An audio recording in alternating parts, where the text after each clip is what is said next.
Hello, I'm Eagle Gardens, Eagle Gardens 1 on Instagram, and this is fucking talking shit with Eagle. Well, this was supposed to be episode number 71 with Mr. Bond 420, who is yet to show up. So I thought I'd go live real quick and at least let you guys know what the hell was going on, and at least smoke this joint I had ready for you guys and see what's going on. Nutrient shootouts, how you doing? What's up, Cana Trooper? Nutrient shootouts was first. I'm patiently watching my Instagram chat here to make sure Mr. Bond 420 is checked in. He checked in earlier and fully knew we were planning to go at 420 today, and I don't know what's going on. Backwoods, all good. How you doing? A Nova, how you doing? Most Hater, how you doing? Just lighting up this fatty and hoping today's guest will show as promised. You know, I would feel bad about this, but you know, it is what it is. I can only do so much to get these people here. I was in contact with Mr. Bond earlier today. I was hoping that he would show. He said he was coming. We're on the same time zone. I don't know what's going on here. So what worst case, I guess we're gonna fucking just, since I'm here, we'll give a few minutes to see how many people pile in. Mr. Bond don't show up, well, guess we'll do a little bit of seed giveaways for the daytime folks, and then we'll be out, I guess. If you don't show, it is what it is. It is what it is. What it is. Tuck and roll, baby. Tuck and roll. So how you guys doing today? Come on, Mr. Bond. Come on. Hopefully everything is well where you're at. I know I'm doing well here today. Nice, beautiful Michigan day. I've gotten lots of work done. I've gotten past winnings all packed up. Yeah, I don't know. Yeah, Bond is in New York. Yes, he is. So he's on the same time zone. And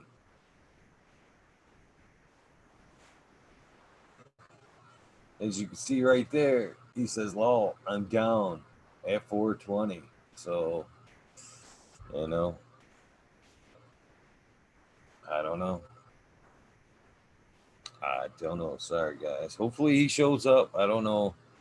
You can't blame somebody. You don't know what necessarily, what's going on the other side. All I know is like 2 hours ago, let's see here. Today at 1:53, he agreed to be here. So, Tara Wilson, how you doing? Be too crazy for you. I just got done packing up most of your guys' winnings. Majestic Marks, how you doing? We're just sitting here kind of hoping that hoping Mr. Bond shows up. Makes good. Now, what can you do? What can you do? I figured I'd at least come on and do a couple more giveaways for some seeds, if anything, since I was loading up your guys' winnings anyway. I was like, well, might as well give some more away since I'm headed to the post office. Anywho, my day's gone pretty good. As you can see down here, let's see if I can get there. Here's already all those right there. 1, 2, 3, 4, 5, 6, 7. 13 packages, winning packages, all loaded up and ready to go out. Shit, with just 20 watching it right now, it may be an easy giveaway for you guys. I hope everybody's day has gone well. Bill Sid, how you doing today? Humble Grower 420 Organics for Life. At 21 watching. Man, I can't believe Mr. Bond pulled this. Not to bad mouth, Mr. Bond, but like I said, I don't know what's going on over there. Cameron, how you doing?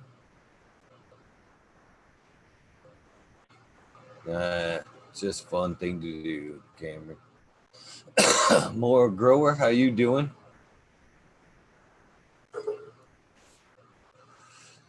Hope you guys' day is going well still. No confirmation that he's even looked at the Zoom numbers. What a bummer. What a bummer.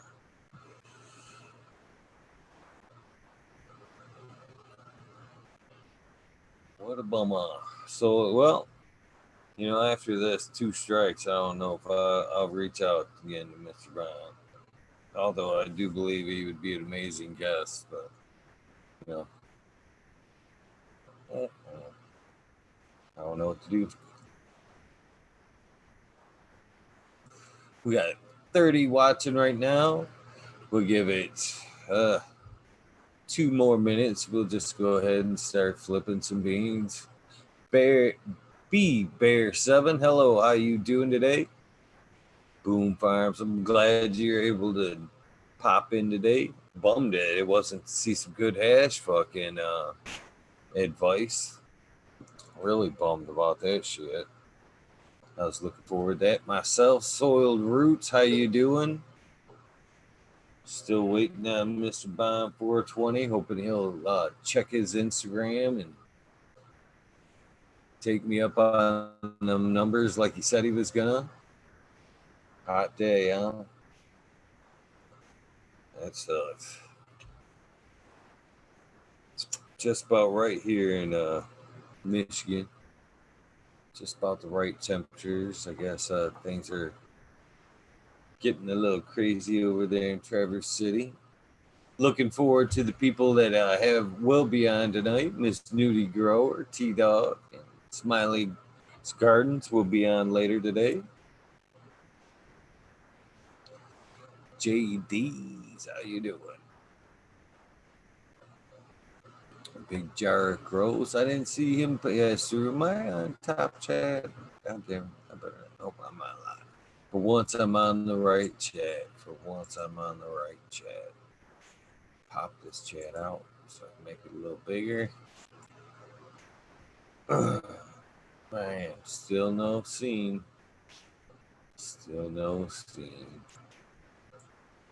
So, laid back farmer, bad today. Just found out somebody stole 6 of my ladies outdoor. That's it. That is a bad fucking day.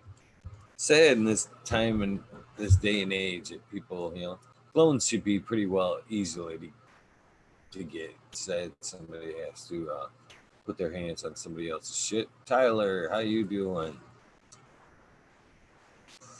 Weed Neds. Damn, we've actually dropped down a few. I was hoping to build up a couple before we gain some seeds, but people are already falling out after that no show with Bond. Oh well. It's all good. I just didn't, I thought about whether or not if I was going to come on or not. Just call it, say what the hell, but I thought, well, doesn't make, just I said there was going to be something going on today at 420, and here I am anyway. So we wasted enough time. We're up back up to 33. So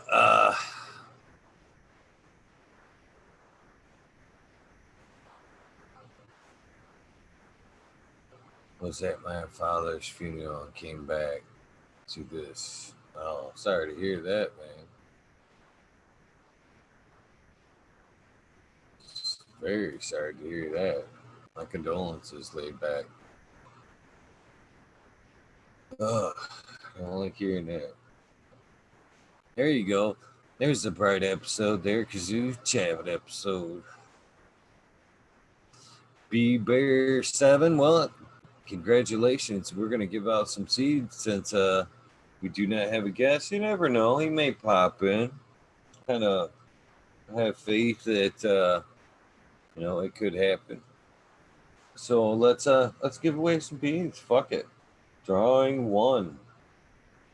It's always more smoke go phrases already ready.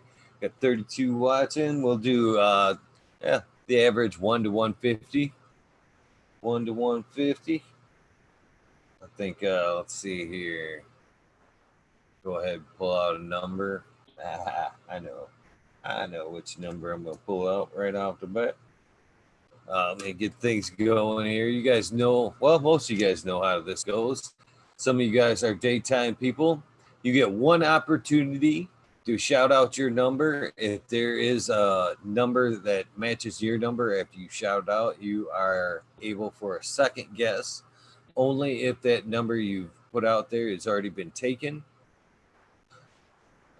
One guess only. Yeah, it goes from start to stop. I haven't even hit start yet, guys. You know how it goes. When you hit start in chat, when you see start in chat come up, that's when you put your numbers up there. You will have 1 minute and 30 seconds at that point to take your time and put your numbers in. So all these numbers until you see start don't count. So every number right now doesn't count. So we'll do probably 4. We'll probably do we got 4. We'll do four drawings. I haven't even said what's up here. We'll do 4 drawings. Number 1 is for Morita.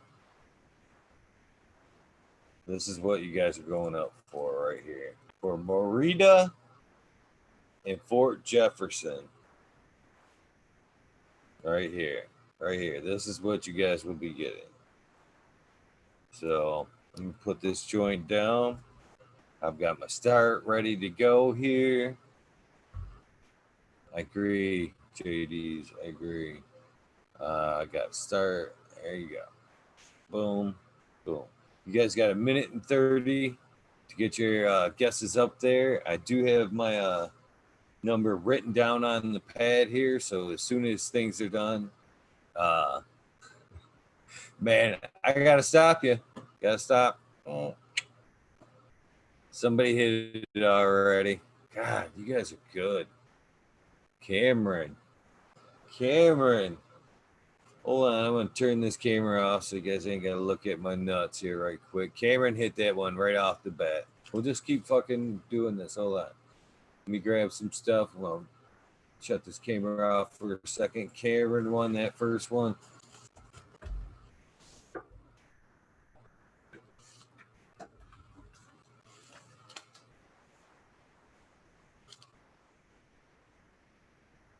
I'm still here. God, you guys still had 30 more seconds, at least 45 seconds to go. Just want to check in that bond just real quick. All right, so this is live on action. Right here, I'm writing your name on the inside of this envelope so I know who it is. Cameron. As you can see right there, I wrote your name down. I am packing one menu, your stuff, and another menu right here. Congratulations, Cameron. I'm gonna write you down. Cameron 1. Right on. 69. Damn. So you are just shoot me your address, Cameron, please. Either on Eagle Gardens 1 on Instagram, fucking talking shit with Eagle on Instagram, or you can email me if you don't have an Instagram account or you just want to email me at eaglegardens1@gmail.com. Congrats, Cameron. Congrats. I'll get this out as soon as I get your address. Throw this right back here in the pile with everybody else's. That postman is gonna love me tomorrow. Postman is gonna love me tomorrow. All right, let's do it again, guys. Let's fucking do it again. So we're gonna go for another drawing again. Single entries, please, unless you see your number has already been taken, then you are allowed another guess. In that instance only, are you allowed two. More than that, you will be disqualified. Will be looking from a number from 1 to 150. There's 37 people currently. I think that's kind of fair. That keeps us from taking the day to do this all. So let's pick out what we'll do next. What do we do? Fort Jefferson. I've got a pack of the Hashishin here from North Star, which is Panama Red times Purple Mayhem. And I have a pack of this Buddha's Hand, which is the Zest times Jesus OG. Both of these strains were made available from North Star. There are 5 beans each. This is what you guys are shooting for. This is what you guys are shooting for. So let me think of a number. I got one. There it is. I have written it down. Let me get the start available, ready to type into chat. Don't go yet. Don't go yet. All right, I gotta get back to my timer here. Bang. Okay. We're gonna go another round. You guys ready? Start. There you guys go. 1 to 150. Please, one guess only, unless your guess has been taken. You guys have 1 minute and 12 seconds left. Holy fuck. All right, man. Somebody's already got it. Man, you guys are fucking good today. You guys are just like on the same mindset. Sorry, man. It didn't even go 30 seconds on that one. Not even 30 seconds on that one. I will show you the number and then I'll read it off and we'll go again. Right here, before I can do anything, be able to point to the number. The number is right here. The number was 101. 101. Of course, as you can see in chat, that went to Shark Pulley 989. Congratulations. Get you ready. I just stocked up on a bunch of packs today, just like fuck it. I'm gonna need them anyway, so let's fucking play along. All right, congratulations, Shark Pulley 989. If you would, again, with everybody else, either hit me up on Instagram at Eagle Gardens 1 or fucking talking shit with Eagle. Either account will work, or you can reach me at eaglegardens1@gmail.com. Hit me up for your address. I am packing this right here. I'm writing your name on the inside of this envelope to remind me this is your weddings until I get the address for you. Shark Pulley 989. As you can see, your name is on the inside of this pack. And if you get one of these and it has my phone number on it, it is actually my phone number. These are just leftover. Oh, it does. These are leftover from my time with Subcool, and rather than sit on a bunch of these rolling trays, I would rather pass them out to you weed nerds. So as soon as I get your address, Shark Pulley 989, this envelope will get out to you. I'm starting to really like looking at this pile behind me. I still gotta gonna be fun. So get another envelope ready for this next winner. We nerds for life. That is right. So let's see what we can pull up here. We have well, let's work on the Morita. We got a nice pile of it. This is the Morita, which is the Mission 11 times Frat Mazar, which is came in from Chef Joel's kitchen over there at North Star. And we have My Canopy Moon Pie, which was available to me from Twisted Roots Genetics, Simple Man 420 and Simple Woman 420 over there. Please check them out both. And that's another thing. Once you guys get these, if you guys get your winnings, I would appreciate it if you would tag myself and North Star or Deep Southern Roots, depending on the genetics you got, and let us know that you got them and you're proud to support that shit. Would be super, super great. This is what's up next. Let's play again. All right, we'll go same route here, guys. Same route. 1 to 150. That's fair enough. We still got 41 watching. I will choose a number. If you number has been chosen, you are able for a second guess. Then and only then, multiple guesses will get you disqualified. So if you would, just stick to your one guess. Hopefully, we will go ahead and let me get this ready again. Press start in chat. I did not say watch for start in the chat, not for me to say start. Watch for the nut in chat. Let me cancel this timer and get it reset. Good. I have not thought of my number yet. Let's see here. I got one. I'm writing it down right here. And either if I see it or the timer goes off, I will then show what's up, Moist Flops. How you doing? Thanks for tuning in from the UK.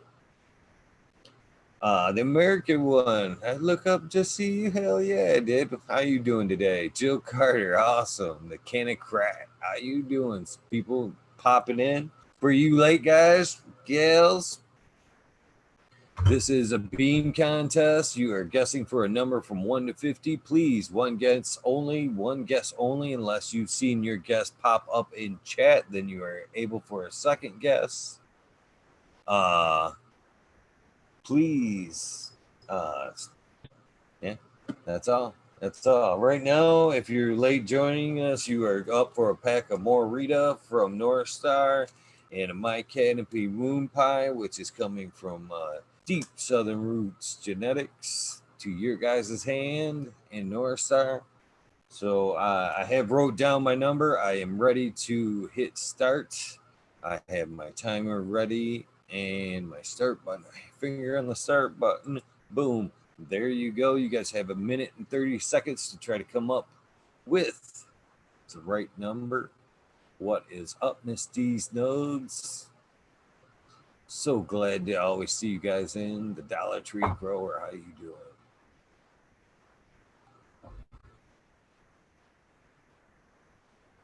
Scroggy McScroggerson. Yvonne Brooks, how you doing?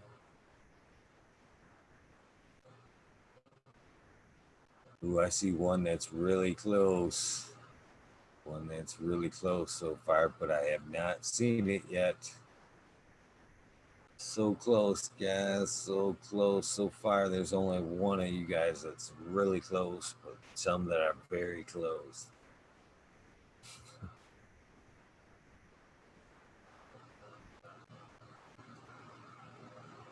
Thank you, American One. I'm glad you popped in, brother.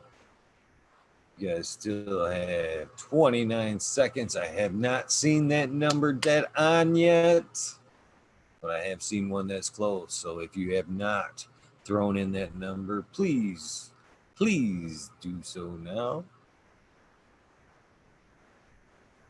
What's up, Warlock? How you doing? Spiky pilots. There you go. Throw in one. That is the beeper right there that you are listening to. So technically, I have to stop and chat. But you guys have heard the beeper, I am sure. Bam. There it is. Stop on that. I have seen only one number so far that has been that was the closest. And man, it was the first one. The number was 48. And it was like hit like almost out of the gate by Big Jar Grows with his guess of 49. 49. Big Jar Grows. Big Jar Grows won that one. I hope you guys had fun with that. We're still going to play a little bit more. Couple more chances to win this 420 afternoon. Check one more time to see if Bond. Yes. Yes, please, John. He may be here. He's looking. Still on, brother. Still on. This may just happen. We're killing some time. This may happen. He's in contact. Just stay good here. All right. So let me pack up Big Jar's Grows envelope here. Big Jar Grows. Thank you very much for playing. You drop your beans and trays in this pack. If you haven't heard the thing, you need to either hit me up on Instagram with your address at Eagle Gardens 1 or fucking talking shit with Eagle. Bond is trying. Yes, he is. He's typing to me right now. I just tried to call.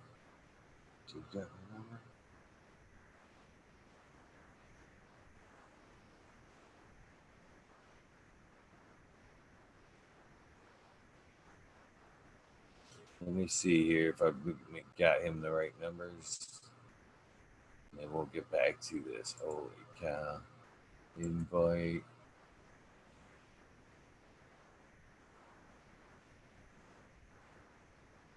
Oh, I bet he tried to call. I know what happened here. Hold on.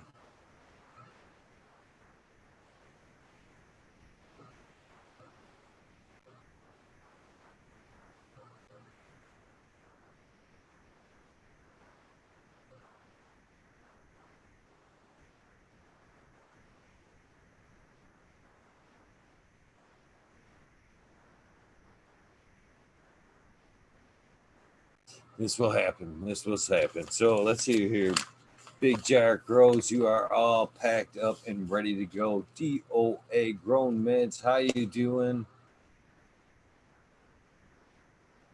Good day, everyone. How you doing? Automation is freedom.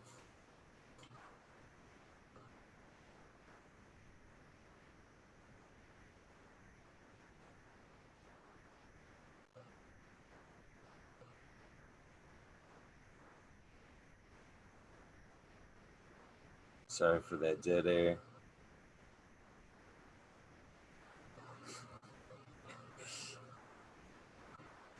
All right, we'll go another round while we're waiting for Mr. Bond to load up here.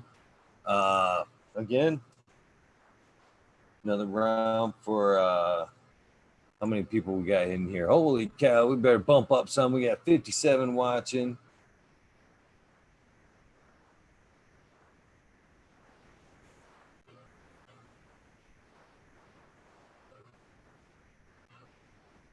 Got 57 watching. So this time we'll go from 1 to 200. Mr. Bond will be here shortly. If you could hear my voice, I'm getting ready for this. Mr. Bond will be here shortly. This round we are giving away a pack of Morita, Buddha's Hand, and CBD Citrus. So this one will be a 3-packer. A 3-packer.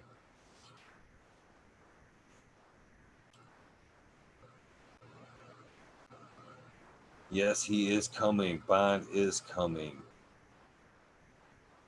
Bond is coming. So this will be for a pack of more Rita, Buddha's Hand, and CBD Circus, all from North Star Genetics. You guys know the routine, or hopefully know the routine. One guess only, unless you have seen your number come up. That enables you for another guess. You guys will have a minute and 30 seconds to get those numbers out there. I will write it down before I hit start so you know there is no bullshit going on. And you guys will have a minute and 30 seconds to get that done. And let me write down my number here. Let's see here. What number would be good for this? I got one. I have written my number down. This one is for a lucky 5 packs of beans. Fire strains from North Star Genetics, man. 53. I don't know how you guys could be dropping down when you guys are just getting beans, waiting for our great guest to show up. All right, so I am setting the timer. I have the word start written in chat. There you go. The timer is set. You have 1 to 200 this time. It is 1 to 200 because we had a little jump in people.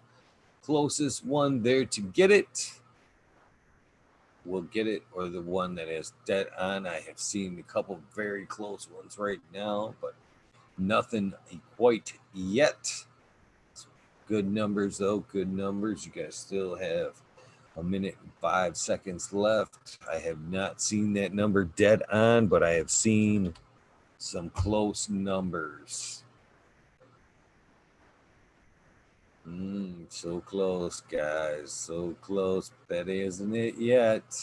You guys still have 46 seconds.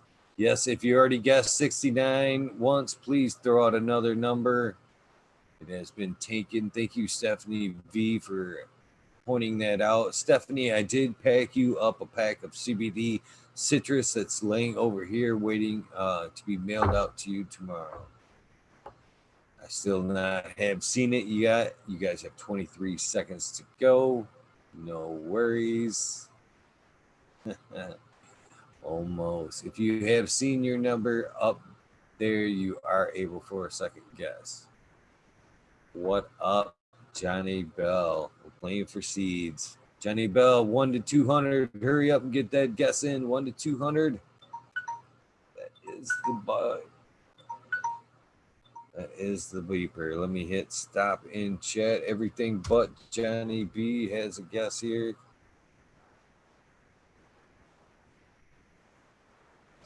All right, now let me double back.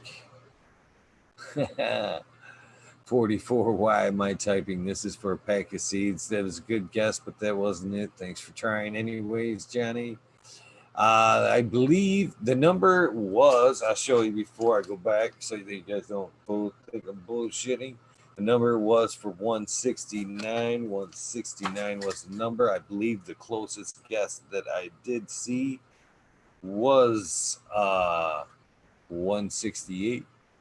168. I have to look back and see who that was. Oh, that was BLK Eagle. Black Eagle, is that? BLK Eagle 420. What a guess, brother. You won that one. That was for the 3-pack. BLK Eagle 420. Please hit me up on Instagram, either at Eagle Gardens 1 or fucking talking shit with Eagle, or Eagle Gardens 1 at Gmail with your address, and I will get these out to you ASAP. I'm writing your name on the inside of this envelope so I know your winnings, and you will be able to identify your envelope. There you go, BLK Eagle 420. Here is your envelope. I am just waiting on your address. Y'all. Bam. loaded up and ready for you. Congratulations, BLK 420. Or I'm sorry, BLK Eagle 420. Congrats. I will get this out to you soon as possible. So far that makes 1, 2, 3, 4, 5, 6, 7, 8, 9, 10, 11, 12, 13, 14, 15 packs going out tomorrow. Hopefully everybody will have their addresses in. Those will go out tomorrow for those of you who have your addresses into me. If not, then I'll get them out as soon as I get them. Yeah. Some of them envelopes have multiple in it. Luckily, since I kind of hesitated and dishing out them beans until last night, there was some winners that saved me a little bit of postage there because of the lack of getting them out. So, like, be too crazy for you. Your first winnings and last night's winnings will all be in the same package. So congratulations to you. It looks like you pulled down 4 strains in that pack. Northern Maine Weed Nerd or Weed Gnome. Cheers. How you doing today? That's just part of the show. Part of thanking you guys for toting along night after night, day after day, and through the stumbles and hard times of the show. I appreciate it more than you guys know. You guys have become a great asset to what I do nowadays, and I enjoy doing it. I enjoy seeing you guys' names pop across the screen. I enjoy the opportunity of getting, the chance to talk with you guys, hang out. It's a super cool thing. Very cool. Very cool. I hope to hear from you guys, one by one on the show as it goes along. So, yeah, let's see here. We do not have Mr. Bond present, though I am sure he is trying, I believe. I gave him the numbers, and well, I'll shoot him one more time the numbers just in case he is having a hard time or whatnot. And if he is still not present, I still have one more vanilla envelope here with that will have somebody's name on it.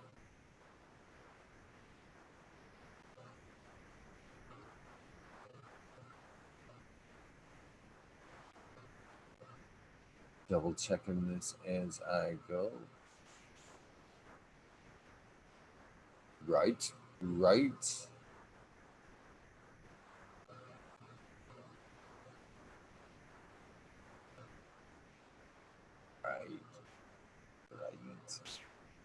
I'll try to double check that way I don't mess up too bad. All right, I did send him the numbers one more time just in case that he did not get them the first time. But I am talking to him. It does look like this could still happen. 168. Let me write down who did won that last one, just in case I forget. Congratulations one more time to BLK Eagle 420. Pretty awesome name if you ask me. Getting things ready for this next round. Next and final seed giveaway.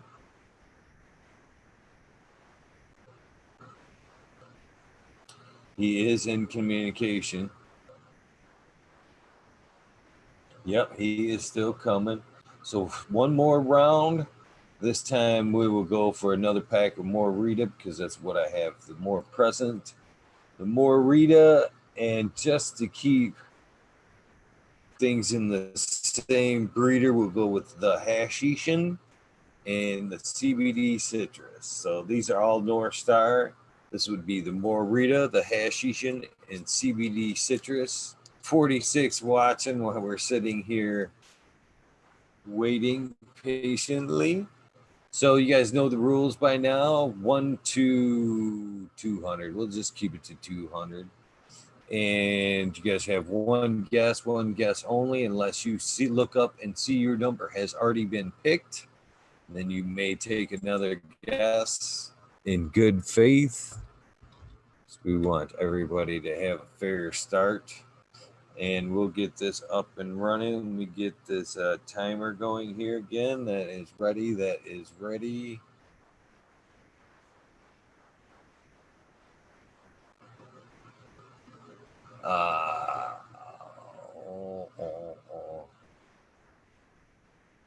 Shit.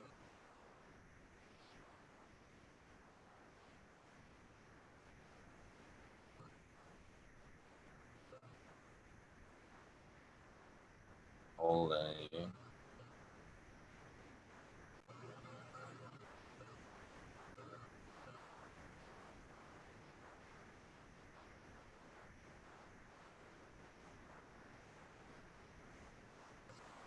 He's in chat. I just want to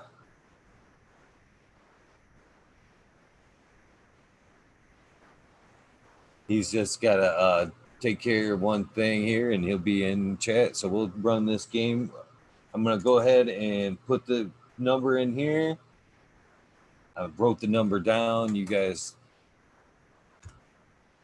have 1 minute 30 seconds. There you guys go. Get your guys' gets off. I have my number written down.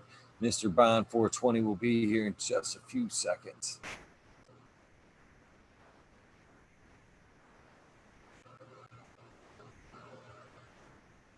You guys have 1 minute and 14 seconds to go.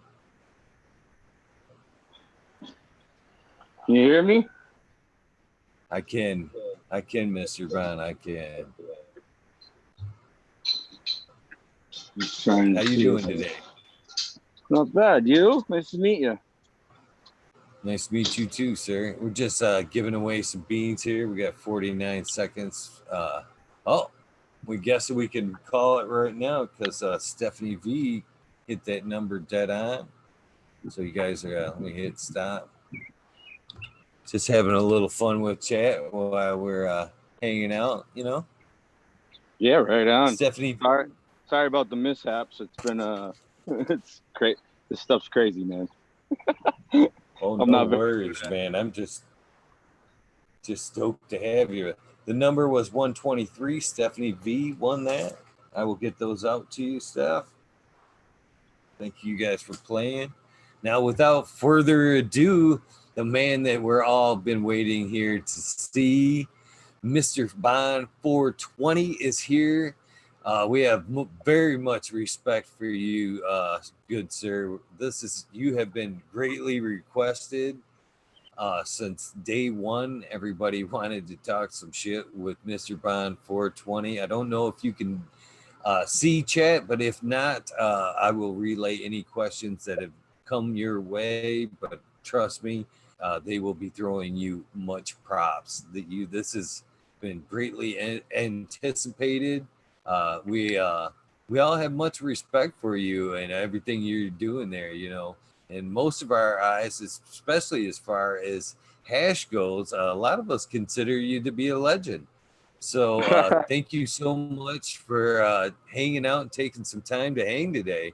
First off, introduce yourself. Well, you don't need no introductions, but please tell everybody where they can find you and tell us how you're doing today, my friend. Well, first off, I appreciate that. Some kind words. I don't like to look at myself as a legend, but you know, I just like to push the good word, and people need help along the way, give them the helping hand. That's about it. You know what I mean? But yeah, Mr. Bond on Instagram. I'm an old cat, so I really don't have, you know, too many platforms that I use. I mess around on YouTube to watch some crazy stuff to get my mind off things every once in a while, and Instagram. That's about it. But yeah, well, thanks for having me. Appreciate it. Thank you, sir. Thank you. Well, this whole show's kind of geared behind hopefully getting some knowledge, you know, and getting to know you a little bit better. It's all about you. I try to make these things as fun as possible. So, sometimes when you do something all the time, it's not so much fun to, come down and just, talk about it when you just want to lay back. So, at any point, if you feel like you're just, spewing a bunch of stuff that you've said a million times and you're bored with it, take it in another direction, because we want you to have fun here and not No, yeah, necessarily uh, be beat. I'm down. I can't see the chat, but yeah, if you, I mean, whatever you want to ask away. I'm down. Oof. What are you Had to get smoking that on? cough out of the way. This is some Mr. Tights Dominatrix with a little bit of Primal Punch F2 mixed in there. Both incredibly great strains. Nice. Yeah, I've heard of the Primal Punch. I believe from Pedro's grow room. I think he has a nice pheno of it. He might even have two phenos of it, I think. Yeah, he But has a I'm good F1 and I believe he's going to shop for the F2. The F2's got a real banana terp heavy, which is striking a lot of people's curiosity. I mean, it's super banana, super banana. yeah, gotta love the banana. It's always nice to have something different in there. Everybody likes the gas and that fuely, but it's nice to throw a fruit every once in a while in the mix.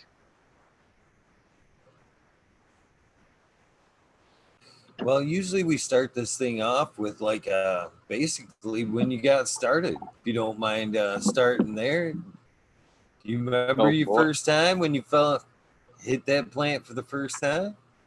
You want to go there? Do I remember that? I'm trying to think. It was definitely a long time ago. Yeah, I think I can probably back in, if I had to say, probably 92, maybe 92, 93. I was probably, oh shit, this is going to be weird to say, but I was probably like 12, 11. And, hanging with all the big boys. I didn't have anybody but older kids around my area. Plus, I started off in a Catholic school, which sucked for my own reasons. But yeah, just hanging with the older kids, and then next thing you know, there's always a joint being passed around, and boom, there it was. But then from there, just started growing. What? Yeah. Um, you find seeds in some bag seeds.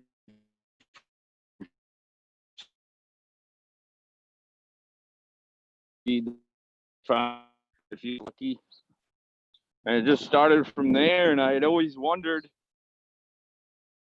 how. Sorry, I'm like doing chores at the same time.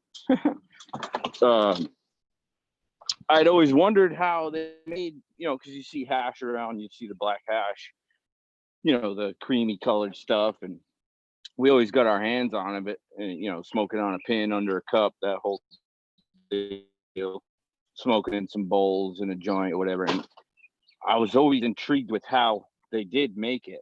And, I went through every method before there was YouTube to find it. And, just starting with the keef and, putting it in your shoe, squishing it down. If you had some good quality stuff, you that's when I started noticing the difference. Obviously, the quality of the weed and the bud is what dictates the quality of the hash. So once you started learning that, and the whole water game came into it, the bubble bags came out. I think I started doing that. I don't know, probably in '98, somewhere in there. Just started experimenting from there, and then obviously the social medias blew up, and you jump around on there. I never really was on any forums or anything. It's kind of obviously very underground. I didn't even want to be on a computer and talking about that stuff. Whereas, guys like Subcool and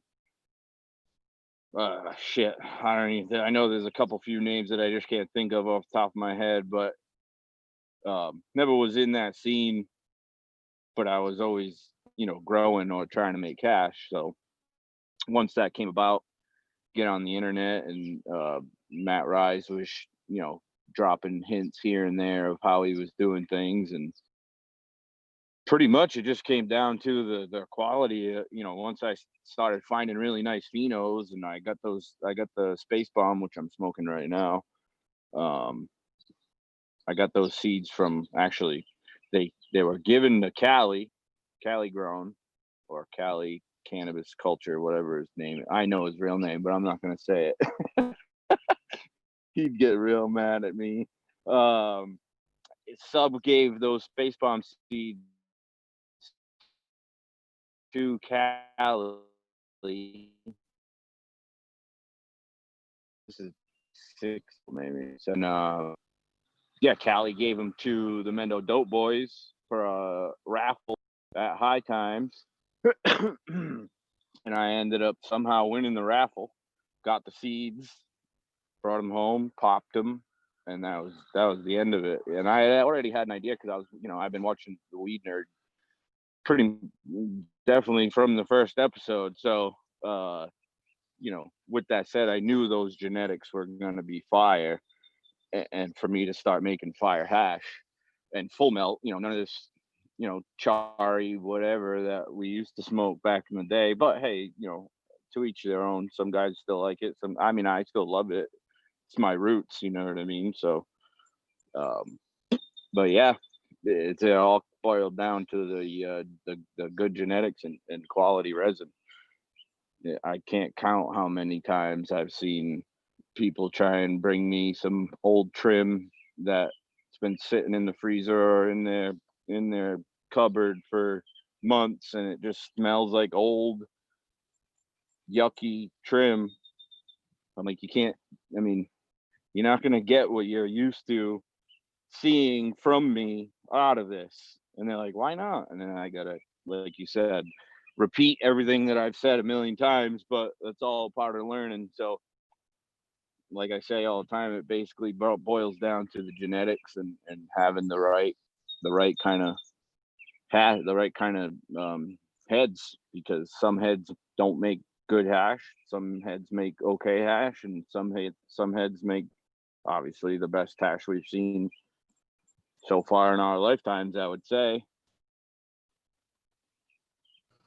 So I've got tons of questions. First one is from a viewer. Joe Carter wants to know what's Mr. Bond's thoughts on strains for anxiety. So throw that one Well, right out there real quick.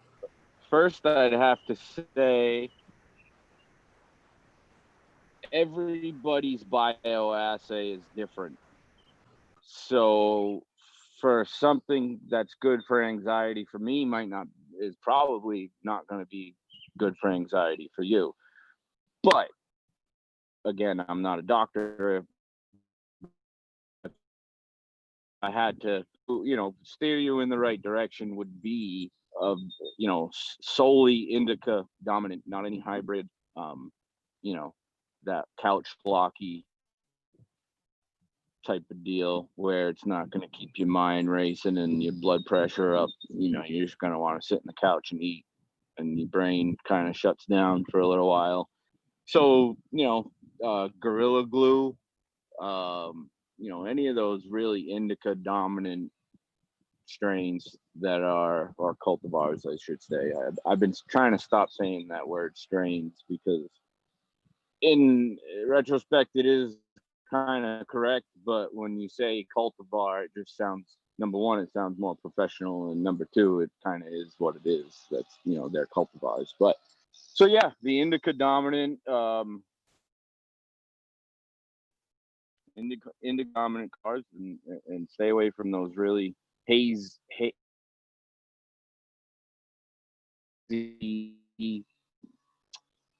sativa styles, bud, because that's just going to get your blood pressure going and your mind racing. And some people like that though. Anxiety, and a big thing with it, and I like to talk about whenever I have the chance is deal with it. I'll still do a little bit here and there. Things get crazy. It's just part of human nature, and that's what a lot of people have to just try and understand. Look at the bigger picture of why they're having that anxiety, because I feel a lot of it situation have been from your or in the present um are what make you start thinking of things. So once you start getting that feeling, you have to realize that it's your own brain that's doing that to you. It's not necessarily anything else. Whether it be a chemical imbalance or not, your brain is the most powerful thing I believe in this world. So if you're able to, harness that energy of your own and be able to, I used to, and out loud, I tell people all the time, when I was dealing with my anxiety when I was younger, just from life experiences, what do I want to do in life? Am I ever going to get married? Am I ever going to buy a house? What's the deal? Those things everybody thinks about them late at night or all day during the day. So if you can grasp your own power of your brain and find a way, like I used to do, I would literally degrade myself just because that was the only thing I could think of, is to try and get my mind off it. So I would out loud call myself names and derogatory things that I rather not say out loud, but it would break that barrier in my mind, where now I'm not thinking about what's giving me anxiety. I'm worried about getting myself off of that, sit out of that situation, or um, try and turn my brain into positive thinking about the situation. You know what I mean? So again, glass half full, glass half empty. Everybody's different, but when you're dealing with those type of things, and depression, a lot of it is bottom line, I'm a tough cookie, I'm old school. Only you can change you. So you yourself in situations, you get yourself, and if you can't, then you need to rethink your strategy and look at the bigger picture, because there's bigger picture. And always, that's what I try and say to myself anyway. So I didn't mean to ramble on about that, but if that helps anybody, I hope. I'm sure it did, and thank you. That's what it's about, is hearing your opinion. That's why they ask, and that's what they're hoping to hear is, you know, exactly your thoughts. Uh, I've got tons of ways I could go with this, and I'm sure there'll be more questions coming your way. Um, First, just because you brought him up, and I'm curious to pick your mind a little bit.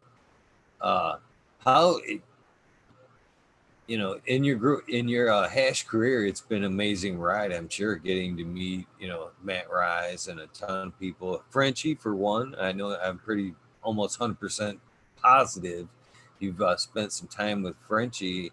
And in fact, I don't think a lot of people know this, but I know this because I talked to him that night. But you were hanging with the man himself who you just mentioned, Sub, the night of the fire, or the night before, or real close to that, because I was talking to him while you guys were making hash. And Yeah, I guess, I just got goosebumps just thinking about it, man. It was yeah, go ahead, sorry. oh no, go ahead. I want to hear what you got to say. That's your aspect on it. Well, first off,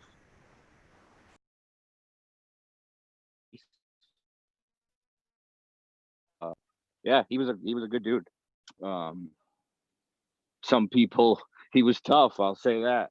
Some people couldn't really get along with him, I guess, and some people did, but nonetheless, he was a teacher, and you know, he put everything he could out there. Um, you know, whether it had been wrong or right, you know, he was a pioneer in I guess the community. You know, a lot of people knew who he was. But that night, those days were pretty fucking crazy. I'll say that. Yeah, we cut down all those outdoor plants. Spent some time on at his house, you know, with him, and you know, got everything ready. I was making hash, you know, on a 95-degree day in the middle of Santa Rosa, California, in the mountains, in a driveway in a 4x4 tent with a little AC running in there, and the washing machine and everything. Frenchie let me use the one of his first machines that he built there, and That was a prototype. Yeah. Yeah. yeah, I yeah, remember that. I was like, holy shit, man. The prototype went up that day too, because he was yeah, there prior a couple days before, right? yeah. It was weird because he was there. We had went and saw them. It's kind of a blur now that I'm thinking about it. I don't remember exactly how it went, but I remember I bet. we were there one night and Frenchie was already there, you know, doing his thing, making, because Sub wanted some hash from him also, and you know, out of the outdoor garden. So Frenchie was doing his thing, you know, we were all hanging out, and then I think the next day when I was back at the boys' house, Brian and Daniel's house, Frenchie had showed up with the machine, and I didn't know that he was coming, so it was kind of a surprise. And all of a sudden the guys are like, "Hey, Frenchie's here." I'm like, "Oh shit, no way!" So, you know, saying hi, this, that, and he's like, "Come with me, my friend," and he bring me around to the car, and he had the machine in the back, and he's like, "Help me bring this in the back where you're gonna be working. I'll let you use it all week." And yeah, we toted that thing around everywhere. We toted it to Sub's house. So yeah, when I was done at Sub's, he had brought me. I think we stopped at North Star's house to drop off some hash to put in the freeze dryer just to try it out, and then drove back to he was dropping me back off at the boys. He hung out for a couple hours, and on his way back, he had called us and he was like, "Yo, the highway's on fire," and we're like, "What?" He's like, "Yeah, I just had to drive through the fire," and we're like, "Wow, be careful, dude." He's like, "Yeah, it's all right." And that night, all fucking hell broke loose, and I was at the boys' house, and Daniel Oldie had gone to mom's to to either go see his girl or hang, you know, just hang over there for a little while. And then me and Brian were still at the house. It was just me and Brian, and it was getting windy, so we were out in the back, you know, checking on the plants and making sure everything was okay because it was getting super windy, like 75-mile-an-hour gusts, 80-mile-an-hour gusts. So he's like, "This is weird. This never happens." You know, the whole conspiracy things were coming out, and I'm not gonna lie, and he can testify to it. I had saw some crazy lights going off in the sky above the mountains, kind of looked like heat lightning. Don't think anything of it. We go in, roll blunt. He had gone outside to do something quick, to grab something. And when he came back in, he was white as a ghost. And he's like, "Dog, you gotta come outside. Someone's house is on fire." And obviously, I'm from the East Coast, not never used to fire, never saw anything like I saw that night. Instantly said, "Fire. We're in California. That's not good." Ran outside, and literally the whole mountain, because they live right in the valley, and you can obviously see we're right at the foot of the mountains. They were on fire. The whole shit in a matter of literally minutes. And instantly, we both went into panic mode. Got in the car. he knows where he's going. So he drove down the street that they live on to see, you know, if it was coming closer to the neighborhood. And as we got to the end of the road, I looked out my window and the fucking fire was literally crawling through the field that we were next to. And I'm like, yo, fire's right there. So he's like, oh shit, because he knows how fast it moves. So we're in the Charger, he whips it. We hammer down the road, get to the first house that I don't even know if it was the first house or not, but we just stopped somewhere in the middle of the road, started banging on people's doors, trying to get them, you know, to get up, because it was literally 12:30, 1 in the morning. And a couple people come, yeah, we heard it on the scanner, we're okay, we're getting out. Next house we drive to, get his girlfriend to call, you know, start calling 911, the whole 9 yards. We call Daniel, hurry up, the fire's coming, you gotta come back home, we gotta start getting the moms, you know, all the mother plants, all the clones, anything we could save, all the hard drives, the music, all that shit, everything that was, you know, worth something to them. And I literally sat outside that night and sprayed water all around the area, sprayed down the plants, all the fences, and I listened and watched pretty much the valley burn down. If I didn't hear,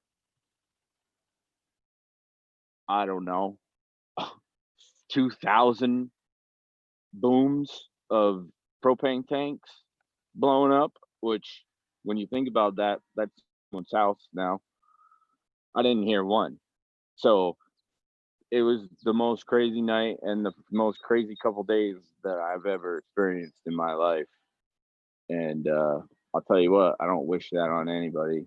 You know, when it was scary, no joke. You know, like I said, I'm on the East Coast, used to hurricanes, maybe a little tornado scare, blizzards, all that shit ends. Fires, they weren't ending.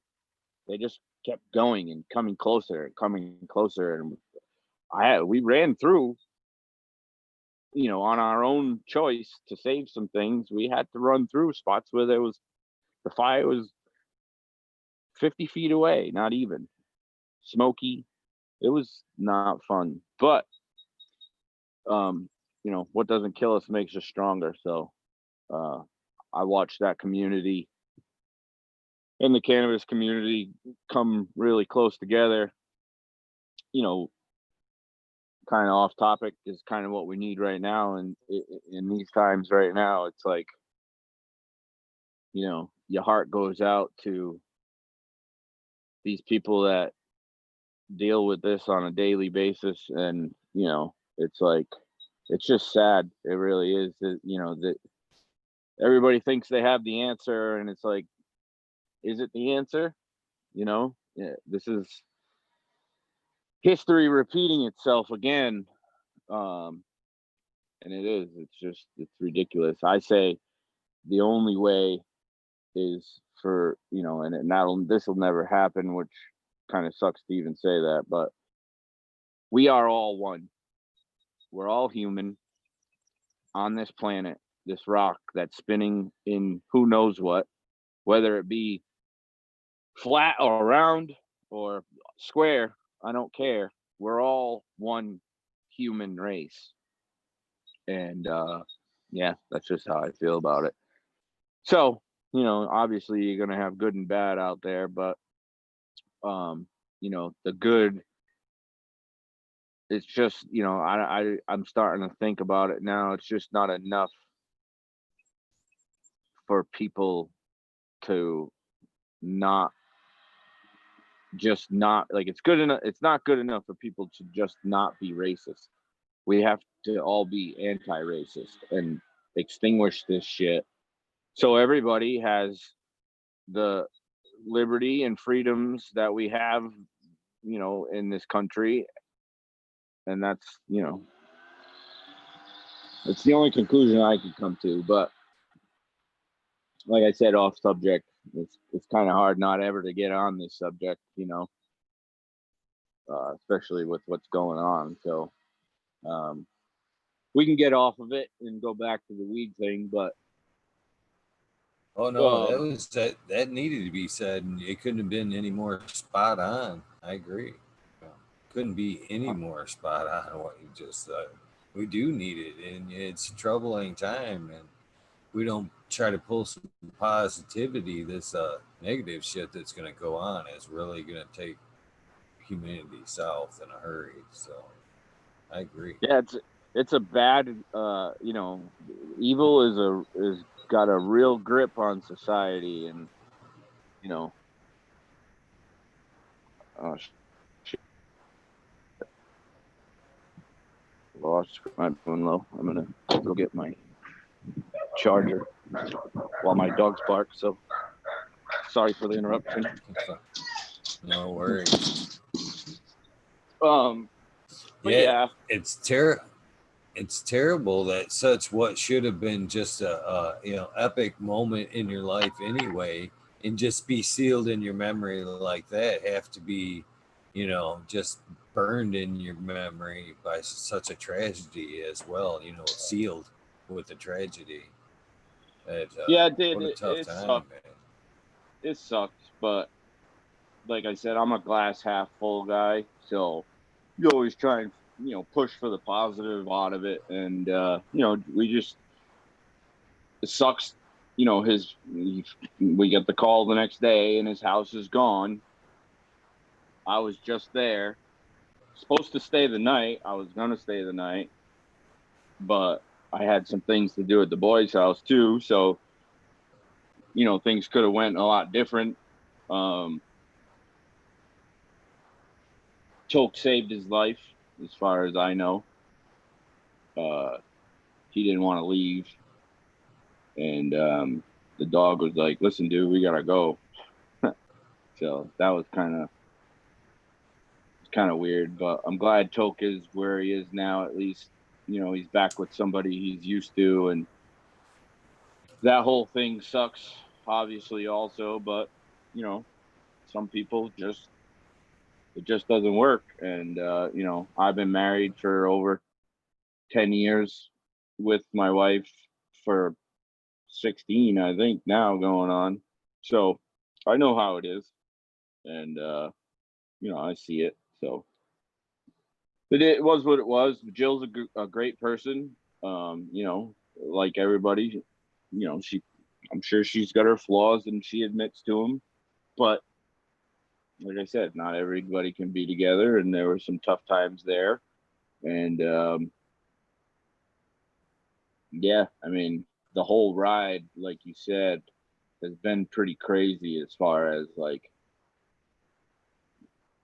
me being way out here and just gravitating to those people out there, and then finally meeting Callie and meeting the Mendo Dope Boys and getting to meet Subcool, and how everybody just was so welcoming, and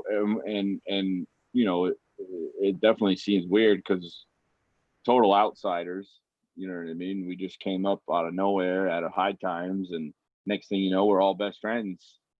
And it's that's how it should be. It's cool to be able to do that and talk to the people. And like I tell all my buddies, I never asked for any of this. I just put myself in the right places, and I felt I was doing the right thing by growing my own medicine, uh and I'll admit it, also my own recreational, because I use it for both. I'm not afraid to admit that. um Kind of lost my train of thought real quick. The weed got to me. But yeah, it's been a crazy journey. Just you gotta. That's the post that I made after he passed. Was he always told everybody that I ever seen him gravitate towards, and really wanted to help. But I always heard him say, find something you're good at and master it, and you should be able to go somewhere. Not saying you don't have to uh master a few things, but always try and get one that you're good at. And if you love doing it, and like I said back earlier, I've always been interested in how hash is made and how they do it, whether it be, from dry sift to water. And even when the BHO stuff came around, it was kind of intriguing. But then when I found out that it was whatever, it was dangerous. I'm not going to lie. I just didn't like being around. It wasn't for me. So, and I tell everybody that, if it's for you, that's cool. It's just not for me. I don't like it. I don't like to smoke it. I don't like being around people making it. I just don't like it. It's kind of like guns. I don't like being around them. I don't like being around people with them, but damn sure that I know how to use one and I have them. You know what I mean? So it's one of those, it's a very fine line. But yeah, I just don't like the whole process, so to say, especially when water sustains life and that stuff kills life on contact. So when I heard that from Bubble Man, I was like, oh shit, that makes a lot of sense. I'm going to stick with the solventless side. I'd never even thought about it like that, to be honest with you, until you just said it. Yeah. It just sounds bad when you put it like that. What are you smoking on over there? It looks like you've got a big old cigar or something good, really good over there. Yeah, I get some Space Bomb in a backwood. Oh yeah, you did tell me that. Yeah, there you go. Yeah, It's kind of fresh. I good took it smoke thing. down like sometime last week, so still it's not wet, but it's not dry either. I'm just kind of I walked over to the stuff hanging over there, and I was like, I'm gonna try some while I'm talking. Nice. So, one more note before I get back there. Gift moving forward, I guess, is how great of an experience was it to run that machine, though? I mean, that get the honor to run that prototype. How was it to run? When I seen it, I was like, oh, that's nice. It's But awesome. I'm not even gonna lie, it's fun. It's you can do so many experiments at once, as far as like speeds and how much you can fit in there, you know different amounts of ice. I don't know if that's another thing. The night before I went to subs, we were up on the mountain at the Mendo Boys uh, spot they had in the mountains, and we actually set the washing machine up. They had electric up there, and we picked buds right off of a fresh plant. Didn't even freeze them. It was just cold out and nighttime. Um, yeah, in a second. Yeah. Um, yeah, we picked buds right off of the fresh plant and threw them right in the washing machine with some ice. And I mean, that machine, it's just, I mean, it's weird because if, and I'll say it, if you're a business and you're in that business of doing that type of stuff, uh, you'll make your money back on buying that machine, no problem, if you know what you're doing. Uh, you can't just go and buy that type of machine and start doing R&D and expect to make money. Especially the money back. But they're still worth it. From I'm a work smarter, not harder type of guy. When it comes to watching these guys use that ore in a big brute bucket with pounds and pounds of weed in that thing, and then have to lift it up, because most of them, I'm sorry to say, I'm gonna sound a little cocky right now, most of them aren't smart enough to put them up on an elevated level, so they don't gotta pick it up and drain the goddamn thing, because that's a lot of water. water is 8.2 pounds per gallon. So when you got 35 gallons of water, it's not easy to pick up. So I just can't see myself working that hard when I've already mastered how to do it the easy way, because there is easy ways where you're not killing your back and killing your body and killing your arms. It's bad enough that it's bad enough that you got to pull the bags out. Even if you're using 5 gallon bags, it's pretty heavy on your fingertips. So it's starting to get bad now that I'm older. Come on, you ready to go pee? Let's go. Now that I'm getting older, my hands the next day, I'm like, man, this is starting to hurt. So yeah, just if anybody needs any tips on what, just work smarter, not harder. Try and figure out ways that work for you. I get it, everybody's different, but So yeah. I've got them guys that you talk about there. They pick up that 20 and 30 gallon can. Not that I do, but this is my process, and this is an idea I thought for somebody else that I seen doing that, and that was to put a spout with a turn down on the bottom of that can. You know what I mean? So you can put that motherfucker on a motorcycle jack that you can get for about $50 at Harbor Freight, and then jack that bitch. Do your work, jack it up, and then drain it into buckets and 5-gallon buckets of pull, something like that, versus trying to lift that all that shit. It just seems like a lot of work to But yeah, I thought the motorcycle jack was a good idea to fucking race that can versus trying to lift that bitch.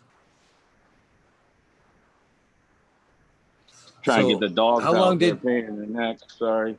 Yeah, no, don't that's worry. a great idea. That's a great idea. What I usually do is I put it up on the table. You know what I mean? And put a couple pieces of 2x4 or something, so that way that drain underneath isn't obviously going to get crushed. And then you just have the 90 come out and it drains. And then you can rinse the top out from the top, and get everything to go down. And that's kind of how Frenchie's machine is.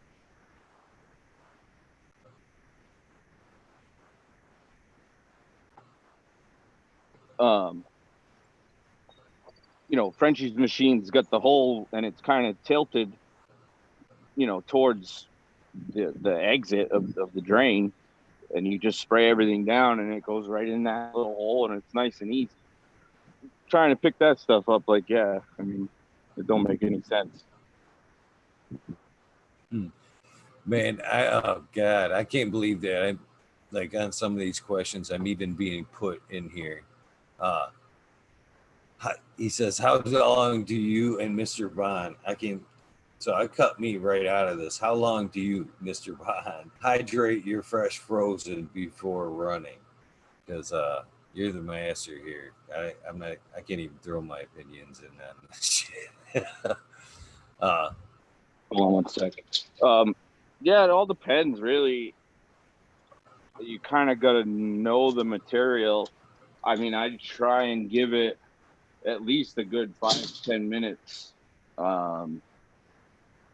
before, just to get things, your parchment paper or your trays that you're going to be drying, or freeze dryer trays, try and set everything up so you're not spending so much time at the bucket trying to get the hash out of there, or let it, if you're not ready and you got to get the hash, because that's the whole key, is trying to get it out fast. So you don't want it to sit in there, because especially if it's really greasy, it's going to screw up your bags. It'll actually it'll block the bag. It'll just grease it right up. And now number one, you lost a bunch of hash. And number two, it's now you got a mess on your hands. So that's the whole thing right there, keeping it cold as hell. So yeah, 10 minutes. I've even left it in there for an hour. just because I've lost track of, as you could tell, uh, I'm always doing something I lose track of time very easily because my brain goes a mile a minute. But um, yeah, I've left it in there for 40 minutes, an hour on accident, and never saw any type of difference, as far as the quality. You know what I'm saying? I've actually done a bunch of experiments after, 4 or 5 spins of the material, which is normally, I say, overkill. The first and second wash is, those are what you want. The rest of it is just, it depends on how much work you want to do. You know what I mean? If you want every last bit, then you're going to spin it 5, 6, 7 times just to get every last thing. But once you do that 7 trillion billion times, you're going to be like, nah, I'm all set. That stuff I'm good. I'm not, there's a point where during the second and third wash, number one, you see things starting to get green, and, it's hard to get that stuff out. Now it's kind of just, rosin material, head stash, whatever. But yeah, as far as soaking, that's what I was gonna say. I've left after like the fifth or sixth wash. I've put more ice in the machine with some water, left it overnight, came back in the morning, spun it a couple times for a few minutes, and just checked out what I got. And most of the time, you do get a little bit, and sometimes it's really fire, sometimes it's green.